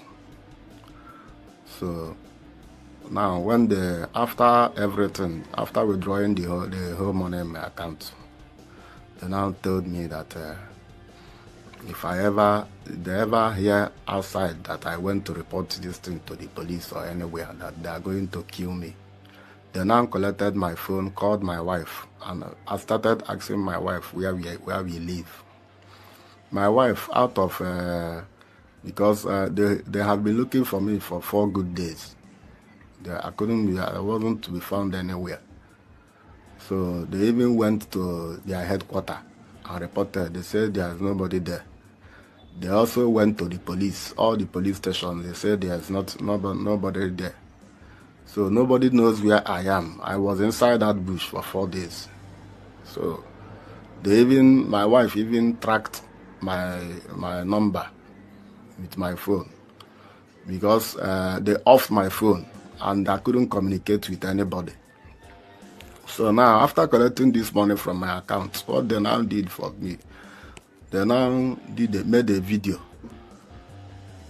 that has been circulating on the net now. They made a video on me, on duress, telling me that I should accept that I'm a criminal. Typical Nigeria. Even some of you who are watching this broadcast this evening, you probably have how many hours remain? We still have like another 2 hours. Yeah, another 2 hours, 15 minutes before today ends. For those of us on that time zone, right? Nigeria will still happen to some people before this day finish, right? Nigeria will still happen to so many of you watching me right now, right? You are just like myself, potential victim of that contraption, and it can happen to you anytime. He is alive, living to tell his own story, right? And I pray he gets justice. You know what we call justice is that you see, there was a time he was under their under their captivity. They had all the power over him. They could have killed him and just dumped his body somewhere. So they had all the power. And he himself possibly was counting the hour. Is it going to be the next hour? Would I be killed this evening? Or maybe they will kill me in the morning. Or would they kill me after they collected all the money? Like, he's in that position. So the only justice here is just to ensure that those who put him in that position as well find themselves in a position that they will understand, kind of will feel threatened that they are going to lose their lives or their liberty. So that's the justice there. Anything else is just like, you are on your own. Nigeria can happen to any of us anytime. You know something? You don't even have to be in Nigeria before Nigeria happens to you. It's just that a lot of us probably just feels like there's nothing that will happen in that place that as long as they can give us a prize, but there's something that can happen that, man, can actually break you. That's how dangerous that place is. We all have our loved ones there, people we care about so much. They are going out every day like everyone else inside that place. They are the potential prey for these blood-sucking animals in different forms in that contraption. So none of us is really like immune from what is going on in that place. If you come to think of it, like for real, you know. So I hope the young man gets justice and possibly He has enough fortitude, right, to bear the old trauma. Because a lot of people are walking about with a bottled of a trauma caused by this contraption. And somehow, some of them even still blame themselves. What if I didn't go to that boutique and I went to the other one? Maybe that thing wouldn't have happened to me. What if I didn't go out at all today? You know what I mean? Like, what if? How could I have prevented this from happening to me? I could have, you know what I mean? I could have lost my life just like that. That's what Nigeria is. So to everybody living in Nigeria, even if you are a Ronoku, I still do feel for you, okay? Because you are not spared from the consequences of all this horrible, terrible governance that you have in that place. Nobody is spared. Nobody is immune. You're not. You know?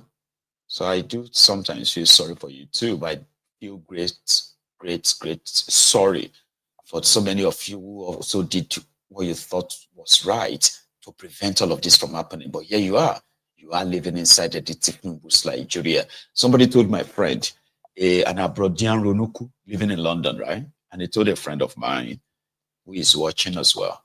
When that one said, maybe you were celebrating 1.4 billion naira IMF loan. Now, they won't go borrow over $27 billion. So if you match all of them together, sure you get. Like, what do you say to that now? The person said, now God chose Thiefnubu. I said, look at how many, how many people tried to stop him. At a time, there was no money. People were buying Naira in Nigeria. Today, people are not buying Naira anymore. So they did everything to stop Thiefnubu. But look at it, is the president today. And that's like satisfactory enough. So those of you who are also coming together to complain about this Nigeria is because you are impatient. The guy lives in London, so he said you are impatient. The reform will take time. And the same set of Olori Burukus, Abroadian Ashiris, right? The same set of people were defending Bokwari. Mind you, some of these Olori Burukus today are now saying, how many of Northerners were criticizing Bokwari then? Even when there were Northerners criticizing Bokwari, now these Ronukus, all these Sagba foes, and Amode shares, the sewage dwellers, and Mashamfani, Mashuri days, right? They were the ones who were defending Bokwari because their plan was that after Bokwari, it will be Thiefnubu. So if anything should happen to APC, Thiefnubu won't be president. So therefore, they must defend Bokwari. They defended Bokwari. They defended the destruction of Nigeria, right? They told everybody that PDP already destroyed Nigeria, that Bokwari's reform, right? Bokwari's reform was to fix Nigeria. By the time Bokwari is done, the same Olori Burukumashan Fanis, right? They are now telling everybody that Bokwari destroyed Nigeria. Thiefnubu inherited a destroyed Nigeria. So therefore, Thiefnubu's reform will take another 8 years. If you like me, take another 80 years, right? When one by one. Tomo tele follow me a phone show, right? According to because you know why? There were those who did all they could to prevent all of this. But here you are. Everybody would have to live inside it. Political choice, democratic choice, when in fact, it is a democratic, what do you call that thing again? Democratic voodoo, sort of like voodooism. It's fake. It's not real, fortunately. Now, not to sound more like, the faboos, the lies being propagated by Thiefnubu and his gang is limited to any certain part of Nigeria. It is for everybody. They brought a guy, they said his name is Okoye, right? Because Thiefnubu set up a Southeast Development Commission. They said this guy is a brilliant guy, but now they had to send him to go and tell the Igbos that Thiefnubu has a plan. Just the same way they sent Uzodinjo, Uzodinba to you. How many of you remember how many times Bokwari visited Imo State and what they told you about how Bokwari loved the Igbo so much? It's how that ended. All right. So Now it is the job of one Okoye, brilliant chap, to tell you that as the head of the Southeast Development Commission, right? Yeah, at Thiefnubu's plan. It's not specific though, right? Because I was expecting him to say, oh, Thiefnubu says they should go and open the seaports in the eastern Nigeria, which is something you can say, like, that one makes sense, right? But if tomorrow you hear that Thiefnubu says that they should be using the eastern Nigeria seaports on a port, can you call port? I got any bubu, I might be any Google, right? Because under Bokwari, they tried the same thing. How many of you remember when they sent this batch of, is it called that thing again? A batch, you know, it's like this boat to take some containers to the River Niger, to Nicha, all these places. And to tell you that the Bokwari call, he loved the eastern part of Nigeria. He has opened up the sea there. How many of you remember? Because Otisha, in case in another few days, you begin to read that Thiefnubu says, Thiefnubu open up the eastern seaport to buy here. 104 days, given that we were inaugurated on February 11th this year. And in that time, this was really a briefing for me to give him an update on what we've done and what we've been able to achieve in the last 100 days. And it spent about 25 minutes of those really taking him through the strategic vision, what we intend to achieve as an organization, how we intend to mainstream the Renewed Hope agenda, and also the amount of stakeholder engagements that we've done, both with state actors and non-state actors. He was quite pleased to understand the level of work that we've gone through in that time, having a clear strategic direction, our vision, mission, our objectives, and then obviously in terms of building the right alliances and identifying the right partnerships for collaboration within the government, so other federal government agencies, the National Assembly, the SCDC committee, getting them to buy into the one unified vision for the organization. It was also an opportunity to let him understand and brief him, give him the briefing on how we're mainstreaming a lot of the work we're doing and how that alignment to the 8 priorities of the President Bola Ahmed Tinubu's government and also the Renewed Hope Agenda Manifesto. Right, it's good you have all of these structures in place, but what specifically would you say your own administration down there will be looking at bringing on the table for the people of the Southeast in terms of development, infrastructure and all of that? No, fantastic. That's a good question. I think we have broadly around 7 to 8 major programs. One of them is the Southeast Security Intervention Program, where we'll be working closely with the host governments to see how we can support for a more secure Southeast. Because only when there's improved security, then you can start layering on development and investment and economic opportunities for then young people. The second is which Mr. President quite liked a lot, was the agro development program, where we aim to develop over 50,000 hectares of land over the next 4 years. The third is the Southeast Regional Economic and Industrialization Program. All the 5 states have aspirations for free trade zones and special economic zones. So his directive was for us to see how we can leverage the SCDC to support those special economic zones with infrastructure that opens it up so that we start having centralized facilities that people can use to site new industries rather than building it in the villages. And the fourth and the fifth is the venture capital program, where we'll be building innovation hubs across universities and then obviously doing accelerator programs and working with the private sector to raise venture capital funds to create pay stacks and flutter waves in different parts of the country. We have a housing and market development program, which I was very, very excited about, because there we just want to support and align with all the other housing development programs in government and see how we can bring that closer to the people. And lastly, obviously, is the sports development program, which got him very excited because this is on, I think, page 72 or so of the Renewed Hope Manifesto. And for us, what we are trying to do there is to use sports as a cornerstone for empowerment and unification in the region. Because I recall when I listen to stories from my mom and my parents, they talk about in Nigeria where it didn't matter who was in your class. You didn't even, there was a Abdul, a Kemi, and a Kene, all within the same class. So for us, what we're trying to do with sports is to build a thriving sports economy there, working closely with the states, so that then becomes the center for sporting excellence, and you have people from different parts of the country coming into the region, going to the private schools and public school system, because there's a stronger opportunity for them to benefit from sports. That's great. But now, very briefly, what did the president?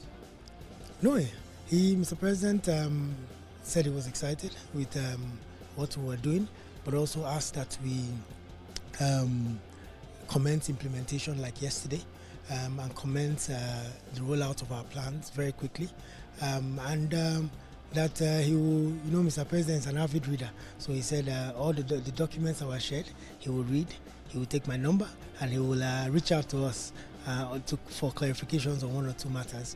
And there are some very interesting things that we also presented that he has given his verbal approval to, but I'll wait for obviously the office to formally announce those things to Nigerians. But I think the Southeasterners will be getting perhaps one of the big announcements that hadn't been done perhaps since the 60s, something that will catalyze the real sector and the industrialization space within the Southeast, all approved by Mr. President, but he will be announcing that on his own time.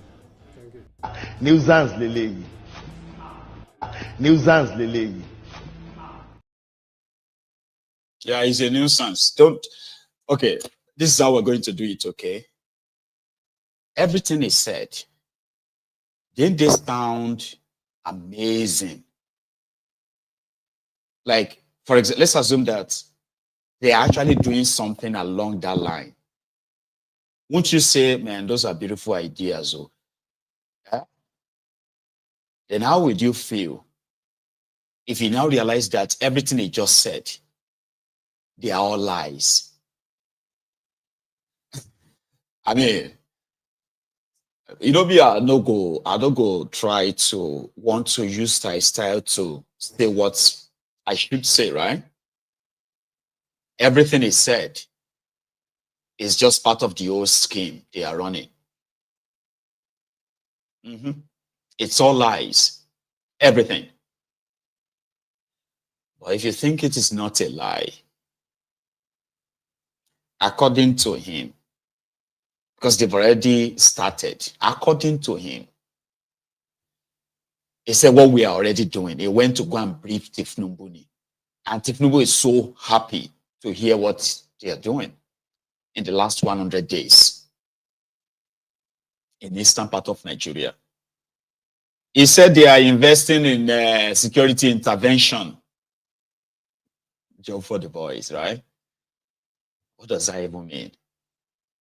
Like they will give them money and they'll too give money. So which means maybe they have bought a security gadget for security guys in the eastern part of Nigeria.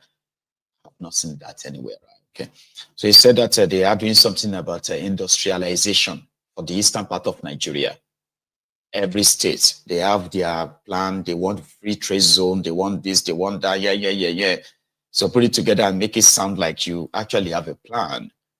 Industrialization for the eastern part of Nigeria. Because electricity. Then he went on to talk about sport. They will go into schools. They will go into schools, they will build facilities, and they will encourage youth and all of that nonsense. Southeast Development Commission. They also have the Northeast, Northwest, Southwest, South, North Central, 6 geopolitical zones. Job for the boys. So when you hear them speak and say things and you're like, oh, that sounds good. Then a few years later, you ask them, how far with those things? Rather than for you to actually have either results or something you can track, rather than have any of that. Now, corruption, you go to track. You'll be hearing that 80 billion missing, 200 billion missing. You say, what happened to those beautiful ideas where the money meant for it has been stolen? Just like that, like gone. The contraption. I was expecting him to, it's called the Thiefnubu avid reader. Really, avid reader. Avid reader is somebody that actually reads a lot. Does that Thiefnubu look like somebody who reads? No, go and check those who read, right? They are people, you go know. Say, oh man, hey, this one a well-read man or woman. You see, their countenance, their composure, their speech, their personality, everything revolves around, kind of like a, special personality kind of. You will tell. I don't know how to describe it, but you have an idea what I'm saying, right? Me, I'm not a well-read person, so that's why I shout. They say well-read people don't really shout. Sometimes they just listen. They look at you like this. You say all those things. You are the one who can talk. They look at you. You're either like somebody who is just amusing them or a clown that is entertaining them. I've seen some of them like that. People will read a lot. They will look at you and be like, you're just talking jargons and nonsense. See that Thiefnubu look like person who go school. Person who graduated from a school before they even started the school at all. Somebody will enter, supposedly or allegedly, who entered the Chicago State University, allegedly as a woman, as a girl, and he graduated as a man. Allegedly. You journey to lost anywhere.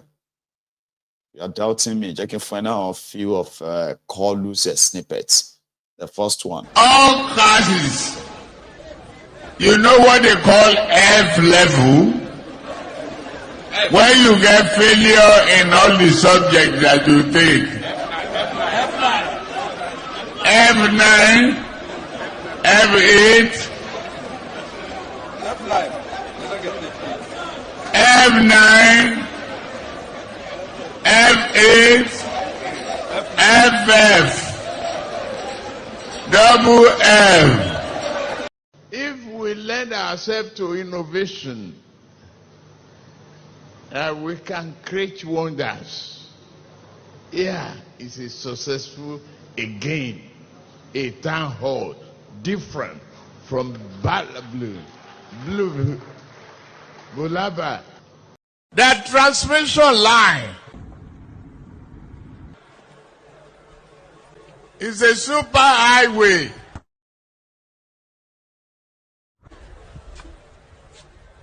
For generated electricity and power. They could not even make a down payment for a roasted corn. If we reduce the purchasing power of the people, we can further slow down the economy. Let's widen the tax net. Those who are not paying now, if it is inclusive of Bola Tinubu, let the nets get bigger and we take in more taxes, and that is what we must do. The farmer will make more money.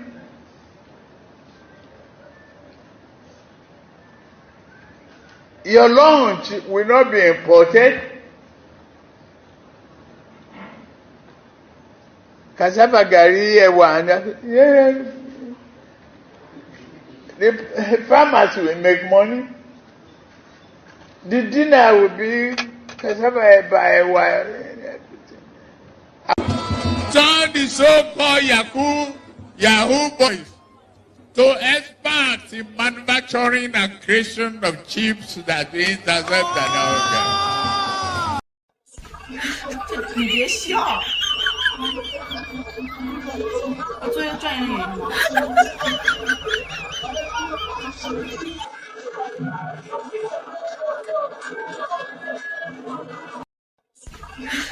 你别笑。我作为专业人员吗Children who are educated. Or you will see some of those people who spent years in schools, right? Defending the druggie and the certificate forger. Life no balance. Unfortunately, no balance at all. I'm talking about life with no balance. They made Emefiole central bank governor. Alayeton central bank, almost to his piggy bank. It can't be like that time where, you know, that game that, I don't know if you played it, so it was a local game when I was still very young, okay, in Odogbolu. So we'll go to the farm, because to us, when it comes to fruits, nobody planted them. So you put jars on a mango tree, we'll still climb the mango, chop the mango, and nothing will happen. And you know what we usually do as young people there, right? We'll take all our books. All of us will take our books, our stuffs, we'll put in somebody's bag. If it takes one person's bag or two person's bag, we'll put all our books in their bags. We now use our school bags to pack mangoes. So whenever we now finish like plucking any fruit where we shall want, you know, student now, we can be like about 10, 15. We enter anywhere where we enter, we have to leave like a thief. Like we have to leave with loads of stuff. Fruit. So whenever we now get to the sharing point where everybody will now have to empty their bags, right? So you now turn to, you take one, I take one, you take one, I take one, you take one, I take one, you take one, I take one, you take one, I take one, you take one, I take one, you know, like that. Everybody take one, you take one, I take one, you take one, I take one, like that. Until the entire loot is shared. That's exactly what Emefiole did when it comes to his handling of the Central Bank of Nigeria. There is not. Do you remember that time they will say, oh, well, you are just printing, I mean, you're just spending money like person where they print money. I know will be an itself. I should you back a dumare. You know, those we kind of give that kind of praises to. The people that spends money like they never work for it. The kind of people that would spend money on you and you personally would feel like this must be God. You know, that kind of level. Like, what did I do? Where this person just carry 10 million naira? Okay, that's too much. They don't give anybody 10 million naira when I was growing up like that. What did I do? Where this person carry 500 naira? Give me. Like, wow, 500 naira. You get? And you look at the person and you're like, Baba, I should have made you back a jelly to marry because now only God will help you where you no go they ask for. Here you go. So that's the kind of person Emefiole was.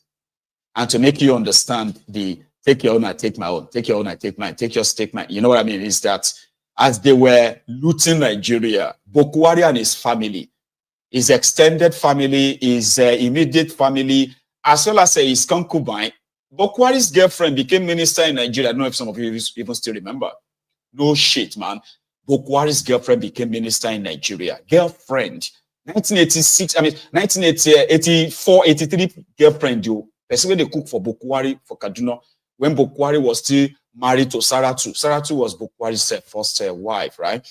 So when Bokwari, they say when Bokwari was in Kaduna and Saratu did Daura, it was this Shadiao, that former minister of disaster, poverty, enlargement, or increment, or what's the column? Shadia, she was just a cook for Bokwari and Bokwari's friends, and she got rewarded. They opened shop for her. They opened the Ministry of Humanitarian Disaster and then poverty, expansion. Sort of. The woman stole over 4 trillion naira. Over 4 trillion naira. Bank, I'm sorry, I said bank. Court is asking her to go and pay back 980 billion naira. That was last year. They said if she didn't, they would jail her. That was last year. Nobody's asking for the money again. That was how much looting they were looting. Oh, somebody went to Bahrain. At this Eureka, he went to Bahrain to go and design a common graphic designer for a logo. 420,000 US dollars. True story. I'm not making all this up. True story. That was how much they were looting under Bokwari. Papa, they take $1.4 billion to dig borehole to go and look for water in northern Nigeria. They were looking for crude oil. Kolemani, it's called Kolemani drilling point in Bauchi and Gombe. Under Bokwari, $1.4 billion. They take and drill borehole. Then they look for crude oil. Now water they find. And since then, it remained a legacy symbol, a place where they take $1.4 billion, drill borehole. Under Bokwari, they emptied Nigerian treasury, emptied Nigerian central bank. They called the central bank when they do promo. Nigerian central bank started doing promo. Send money through us, collect 5 naira. Send $100 and collect 5,000 naira. They do promo because they needed the forex. Around that time, those who were looting or stealing the Nigerian crude oil, those ones were in real business. Now, ship that they bring. Have you seen that before? Thieves bring ship to Nigeria water, load a vessel full of crude oil, and it will sail smoothly out of Nigeria water. Steady, over 700,000 barrels of crude oil were being stolen every day. Every day, over 21 million liters of crude oil were being stolen. Steady in Nigeria every month under Boko Haram. But I won't finish Nigeria. No wonder Emefiole, central bank governor, as he was printing money for Boko Haram, he was printing for himself. But he made a mistake. And that mistake was that he bought the idea of helping Malamu and others to stop Thiefnubu and plunge Nigeria into further disaster. That was the crisis of the Naira, selling Naira, buying Naira at that time. Here you get. Immediately Thiefnubu finally got the power. The only sacrificial lamb that could be gotten would be the guy whose action actually nearly, right, jeopardized Thiefnubu's lifetime ambition to become the president of the, of the largest or the biggest concentration of a black, people or not. Don't mind me. That's me just telling you the story about a man that is now standing trial. The man who is now the poster boy for all the corruption that happened under Boko Haram. I'm talking about godless Emefiole. He was in court today. Was it today? Yeah, he was in court today. Standing trial for looting, I don't know. Koolu, imagine Koolu trying somebody for looting. You can imagine how bad it is, right? They said they collected 753 houses. No, 750, I don't know. 770, I don't know. I can't remember the actual figure, but it's pretty much like it's over 750 houses that was collected from him, and these houses have now been handed over to a minister of housing, right? The minister of housing has now set up a committee on housing that will now help them to sell the houses. Sorry, you're long gone, but take a look at Emefiole, the central bank of the Central Bank of Nigeria, I don't know, former.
Emefiole. Anyway, there's one more, but I don't think it's really relevant. It's still about Koolu. So we'll leave it at that. The deportation of Gumi. You've heard about that, right? Now I am going to just say something briefly on that, and then we can call it a night. Okay.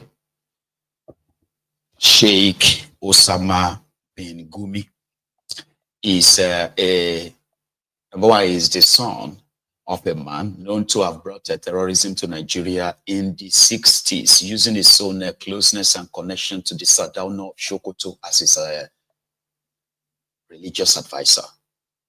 That was Sheikh Osama Bin Gumi's father. All right. Now, Gumi himself, who joined the Nigerian army, and at a point, his extremist views, right, singled him out that he had to avoid being expelled from the Nigerian army, right? He voluntarily left the service. Then he went on in his life to become a lecturer in Saudi Arabia. You see, there are those who have this evidence of Saudi Arabia being accused of exporting a kind of Wahhabism or something to the rest of the world, which indirectly some believe is also their way of sponsoring terrorism around the world. Saudi Arabia denies this, or should I say they reformed enough that Baba, somebody like a Sheikh Osama Bin Gumi, a lecturer in one of their universities in this in Saudi Arabia, Saudi, it got to a stage that they had to expel him from their country. Like they just told him to go. They don't want to see him anymore because he got to a stage where his own views, Quran extremist views on the Quran, which he was passing on to students, got to the authority that this is not like they sacked him from school. No. The government of Saudi Arabia expelled this guy from Saudi Arabia years back. And he returned back to Nigeria, of course, northern part of Nigeria, where he had now become so notorious or notoriously known to have strong connections to this murderous Fulani terrorists and other terrorists as well. He has spoken in their defense in public. Some are saying the latest rejection by Saudi Arabia is a little bit complicated. No, it's not. Because to some, they felt like Saudi Arabia should ordinarily have rejected his visa application. They shouldn't have granted him any than to grant him a visa and then deport him upon arrival in their country. Well, what about Nigeria? A country that has been suffering the endless Islamic terrorists who are presenting themselves and the ideology of violence against the indigenous people of that contraption, right? Right. So, it got to a stage, Sheikh Osama Bin Gumi became negotiator. He was the only person who seemed to know the locations of all these terrorists. Baba, he knew and he met these terrorists, the same terrorists that the DSS supposedly are unable to find, or other, state security, state secret service, or Gumi could see them. He sat with them. At a point, in one of the complaints of these terror groups that he met, on camera, it's online, the terrorists complained of being killed by the Nigerian army. They were lamenting so bitterly that if there should be any peace, it should be on the both sides, which means as Gumi was talking to them, he should go and talk to the military too, to stop killing them. Guess what? Right there and then, Gumi grabbed the microphone and he told these terrorists that those army killing them, they are not northerners and they are not Muslims. He told the terrorists on camera that those who are killing them are Christians and they are mostly from southern part of Nigeria.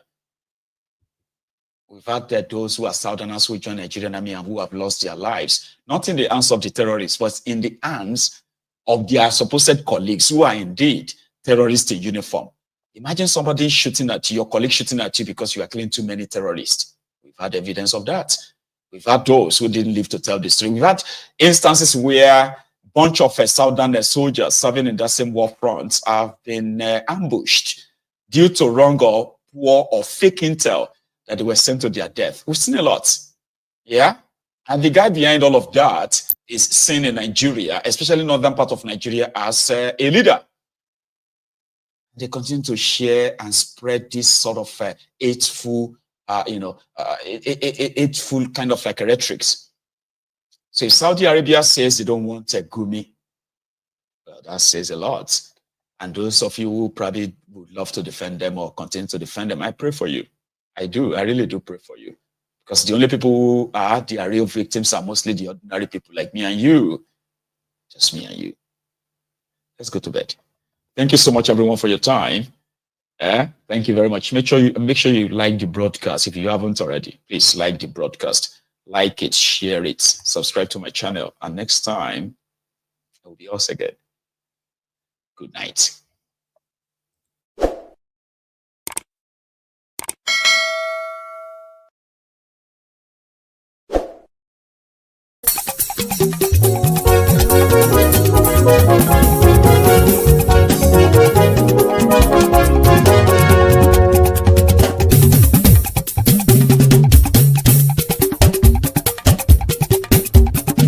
Mayegun làwa mọ̀ làmọ̀ tó dòdòdò. Mayegun Diary láyé bí nọ́mbà wá. Mayegun làwa mọ̀ làmọ̀ tó dòdòdò. Mayegun Diary láyé bí nọ́mbà wá. Mayegun ti dé o ọ̀rẹ́ ara ìlú. Mayegun Diary láyé bí nọ́mbà wá. Lórí Facebook, lórí YouTube. Mayegun Diary láyé bí nọ́mbà wá. Gbogbo bó ṣe ń lọ ni Mayegun já wa sí. Mayegun Diary láyé bí nọ́mbà wá. Àṣírí ọ̀jẹ̀lú kì í bò níbẹ̀ o. Mayegun Diary láyé bí nọ́mbà wá. Bó bá ṣe eré àní Mayegun máa wí. Mayegun Diary láyé bí nọ́mbà wá. Ó sì tún ṣe eré wàá gbọ́ níbẹ̀ o. Mayegun Diary láyé bí nọ́mbà wá. Mayegun Diary, Diary politico. Mayegun Diary láyé bí nọ́mbà wá. Godfatherism kò sí lọ́rọ̀ Mayegun. Mayegun Diary láyé bí nọ́mbà wá. Ẹ farabalẹ̀ sẹ́ o kẹgọ́rọ̀ lẹ́nu o. Mayegun Diary láyé bí nọ́mbà wá. Àní Mayegun làwa mọ̀ tó dòdòdò. Mayegun Diary láyé bí nọ́mbà wá.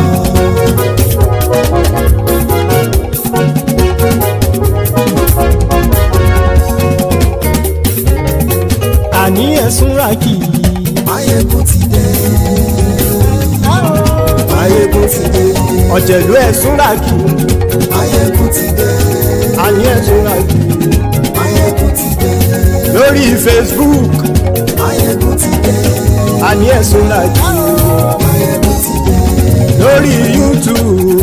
Mayegun ti dé. Àní ẹ̀sùn ràkì. Mayegun ti dé. Bọ́ bàbá gbé wúrẹ́. Mayegun máa wí. Àní ẹ̀sùn ràkì. Mayegun ti dé. Ijó ìgbádìyẹ. Mayegun máa wí. Àní ẹ̀sùn ràkì. Mayegun ti dé. Prẹ̀sìdó bá rúfin o. Mayegun máa wí. Àní ẹ̀sùn ràkì. Mayegun ti dé. Kí gómìnà kówó jẹ. Mayegun máa wí. Àní ẹ̀sùn ràkì. Mayegun ti dé. Ọlọ́pàá ti ń darí bá.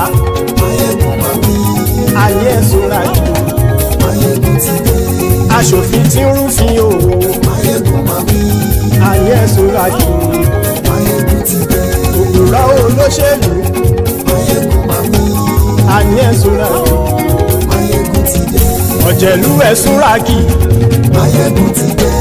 Àní ẹ̀sùn ràkì. Mayegun ti dé.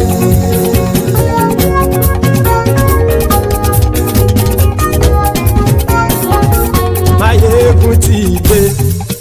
Gbogbo ọ̀jẹ̀lú ẹ̀sùn ràkì. Mayegun ti dé. Gbogbo ọ̀jẹ̀lú ẹ̀sùn ràkì. Ṣùgbọ́n ní bá ti ṣe èyí tó yẹ kí wọ́n ṣe, ọmọ bá dèrò ní fi wọ́n níran o. Mayegun ti dé. Gbogbo ọ̀jẹ̀lú ẹ̀sùn ràkì. Mayegun ti dé. Gbogbo ọ̀jẹ̀lú ẹ̀sùn ràkì. Ṣùgbọ́n ní bá ti ṣe èyí tó yẹ kí wọ́n ṣe, ọmọ bá dèrò ní fi wọ́n níran. Wọ́n fowó bẹ́ẹ̀ o.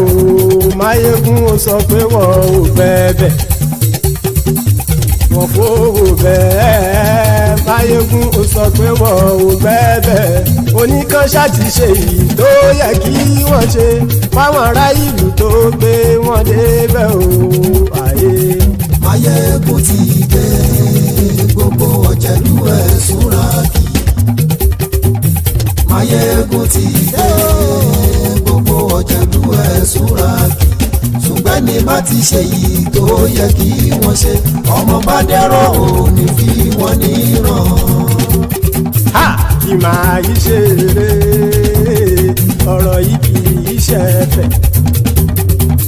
kì máa yí ṣe eré ọ̀rọ̀ yìí kì í ṣe ẹ̀fẹ̀ ẹni bá ti lè lẹ́bọ̀ lẹ́rù o ọmọ bá dèrò kàṣàyè tú wọn síta. Máyégún ti dé gbogbo ọ̀jẹ̀lú ẹ̀ súnra kí. Máyégún ti dé gbogbo ọ̀jẹ̀lú ẹ̀ súnra kí. ṣùgbọ́n ní bá ti ṣe yìí tó yẹ kí wọ́n ṣe ọmọ bá dẹ́rọ̀ ò ní fi wọ́n níran. tẹnitẹni ọmọ Máyégún ọ̀rẹ́ ara ìlú mọ̀mọ́ ni mo fọlọ́hún sọ ẹ̀ bá kìlẹ́bù lóòótọ́ olódodo ìlú ọ̀tá ìlú mọ̀mọ́ ni ìwọ ṣá máa ń ṣọ́ra kò sì mọ́ bẹ̀rù bọ́tà lè rí bóníṣègùn lé káwọn mọ̀mọ́ fi ṣera wọn ni ó ti dẹrùn tí wọn ò gbọ́dọ̀ sè mọ́bẹ̀. èèpo ọ̀gọ̀ lọmọ bá dérò tàjẹ́ ò gbọ́dọ̀ jẹ́ ó ti dọba lórí àbínú ẹni kò sì mọ́ bóyá àìsíwọ́lu ní ẹnìkẹ́ ìgbódì ẹyin lábàrá o ó kó ẹni tó bá dán wò á kàmù. Máyégún ti dé gbogbo ọ̀jẹ̀lú ẹ̀ túnra kì. Máyégún ti dé gbogbo ọ̀jẹ̀lú ẹ̀ túnra kì o ẹni bá ti ṣe yìí tó yẹ kí wọ́n ṣe ọmọ bá dèrò òní fi wọ́n níran o. Máyégún ti dé gbogbo ọ̀jẹ̀lú ẹ̀ súnra kí. Máyégún ti dé gbogbo ọ̀jẹ̀lú ẹ̀ súnra kí. ṣùgbọ́n ní bá ti ṣe yìí tó yẹ kí wọ́n ṣe ọmọ bá dẹ́rọ̀ ò ní fi wọ́n níran.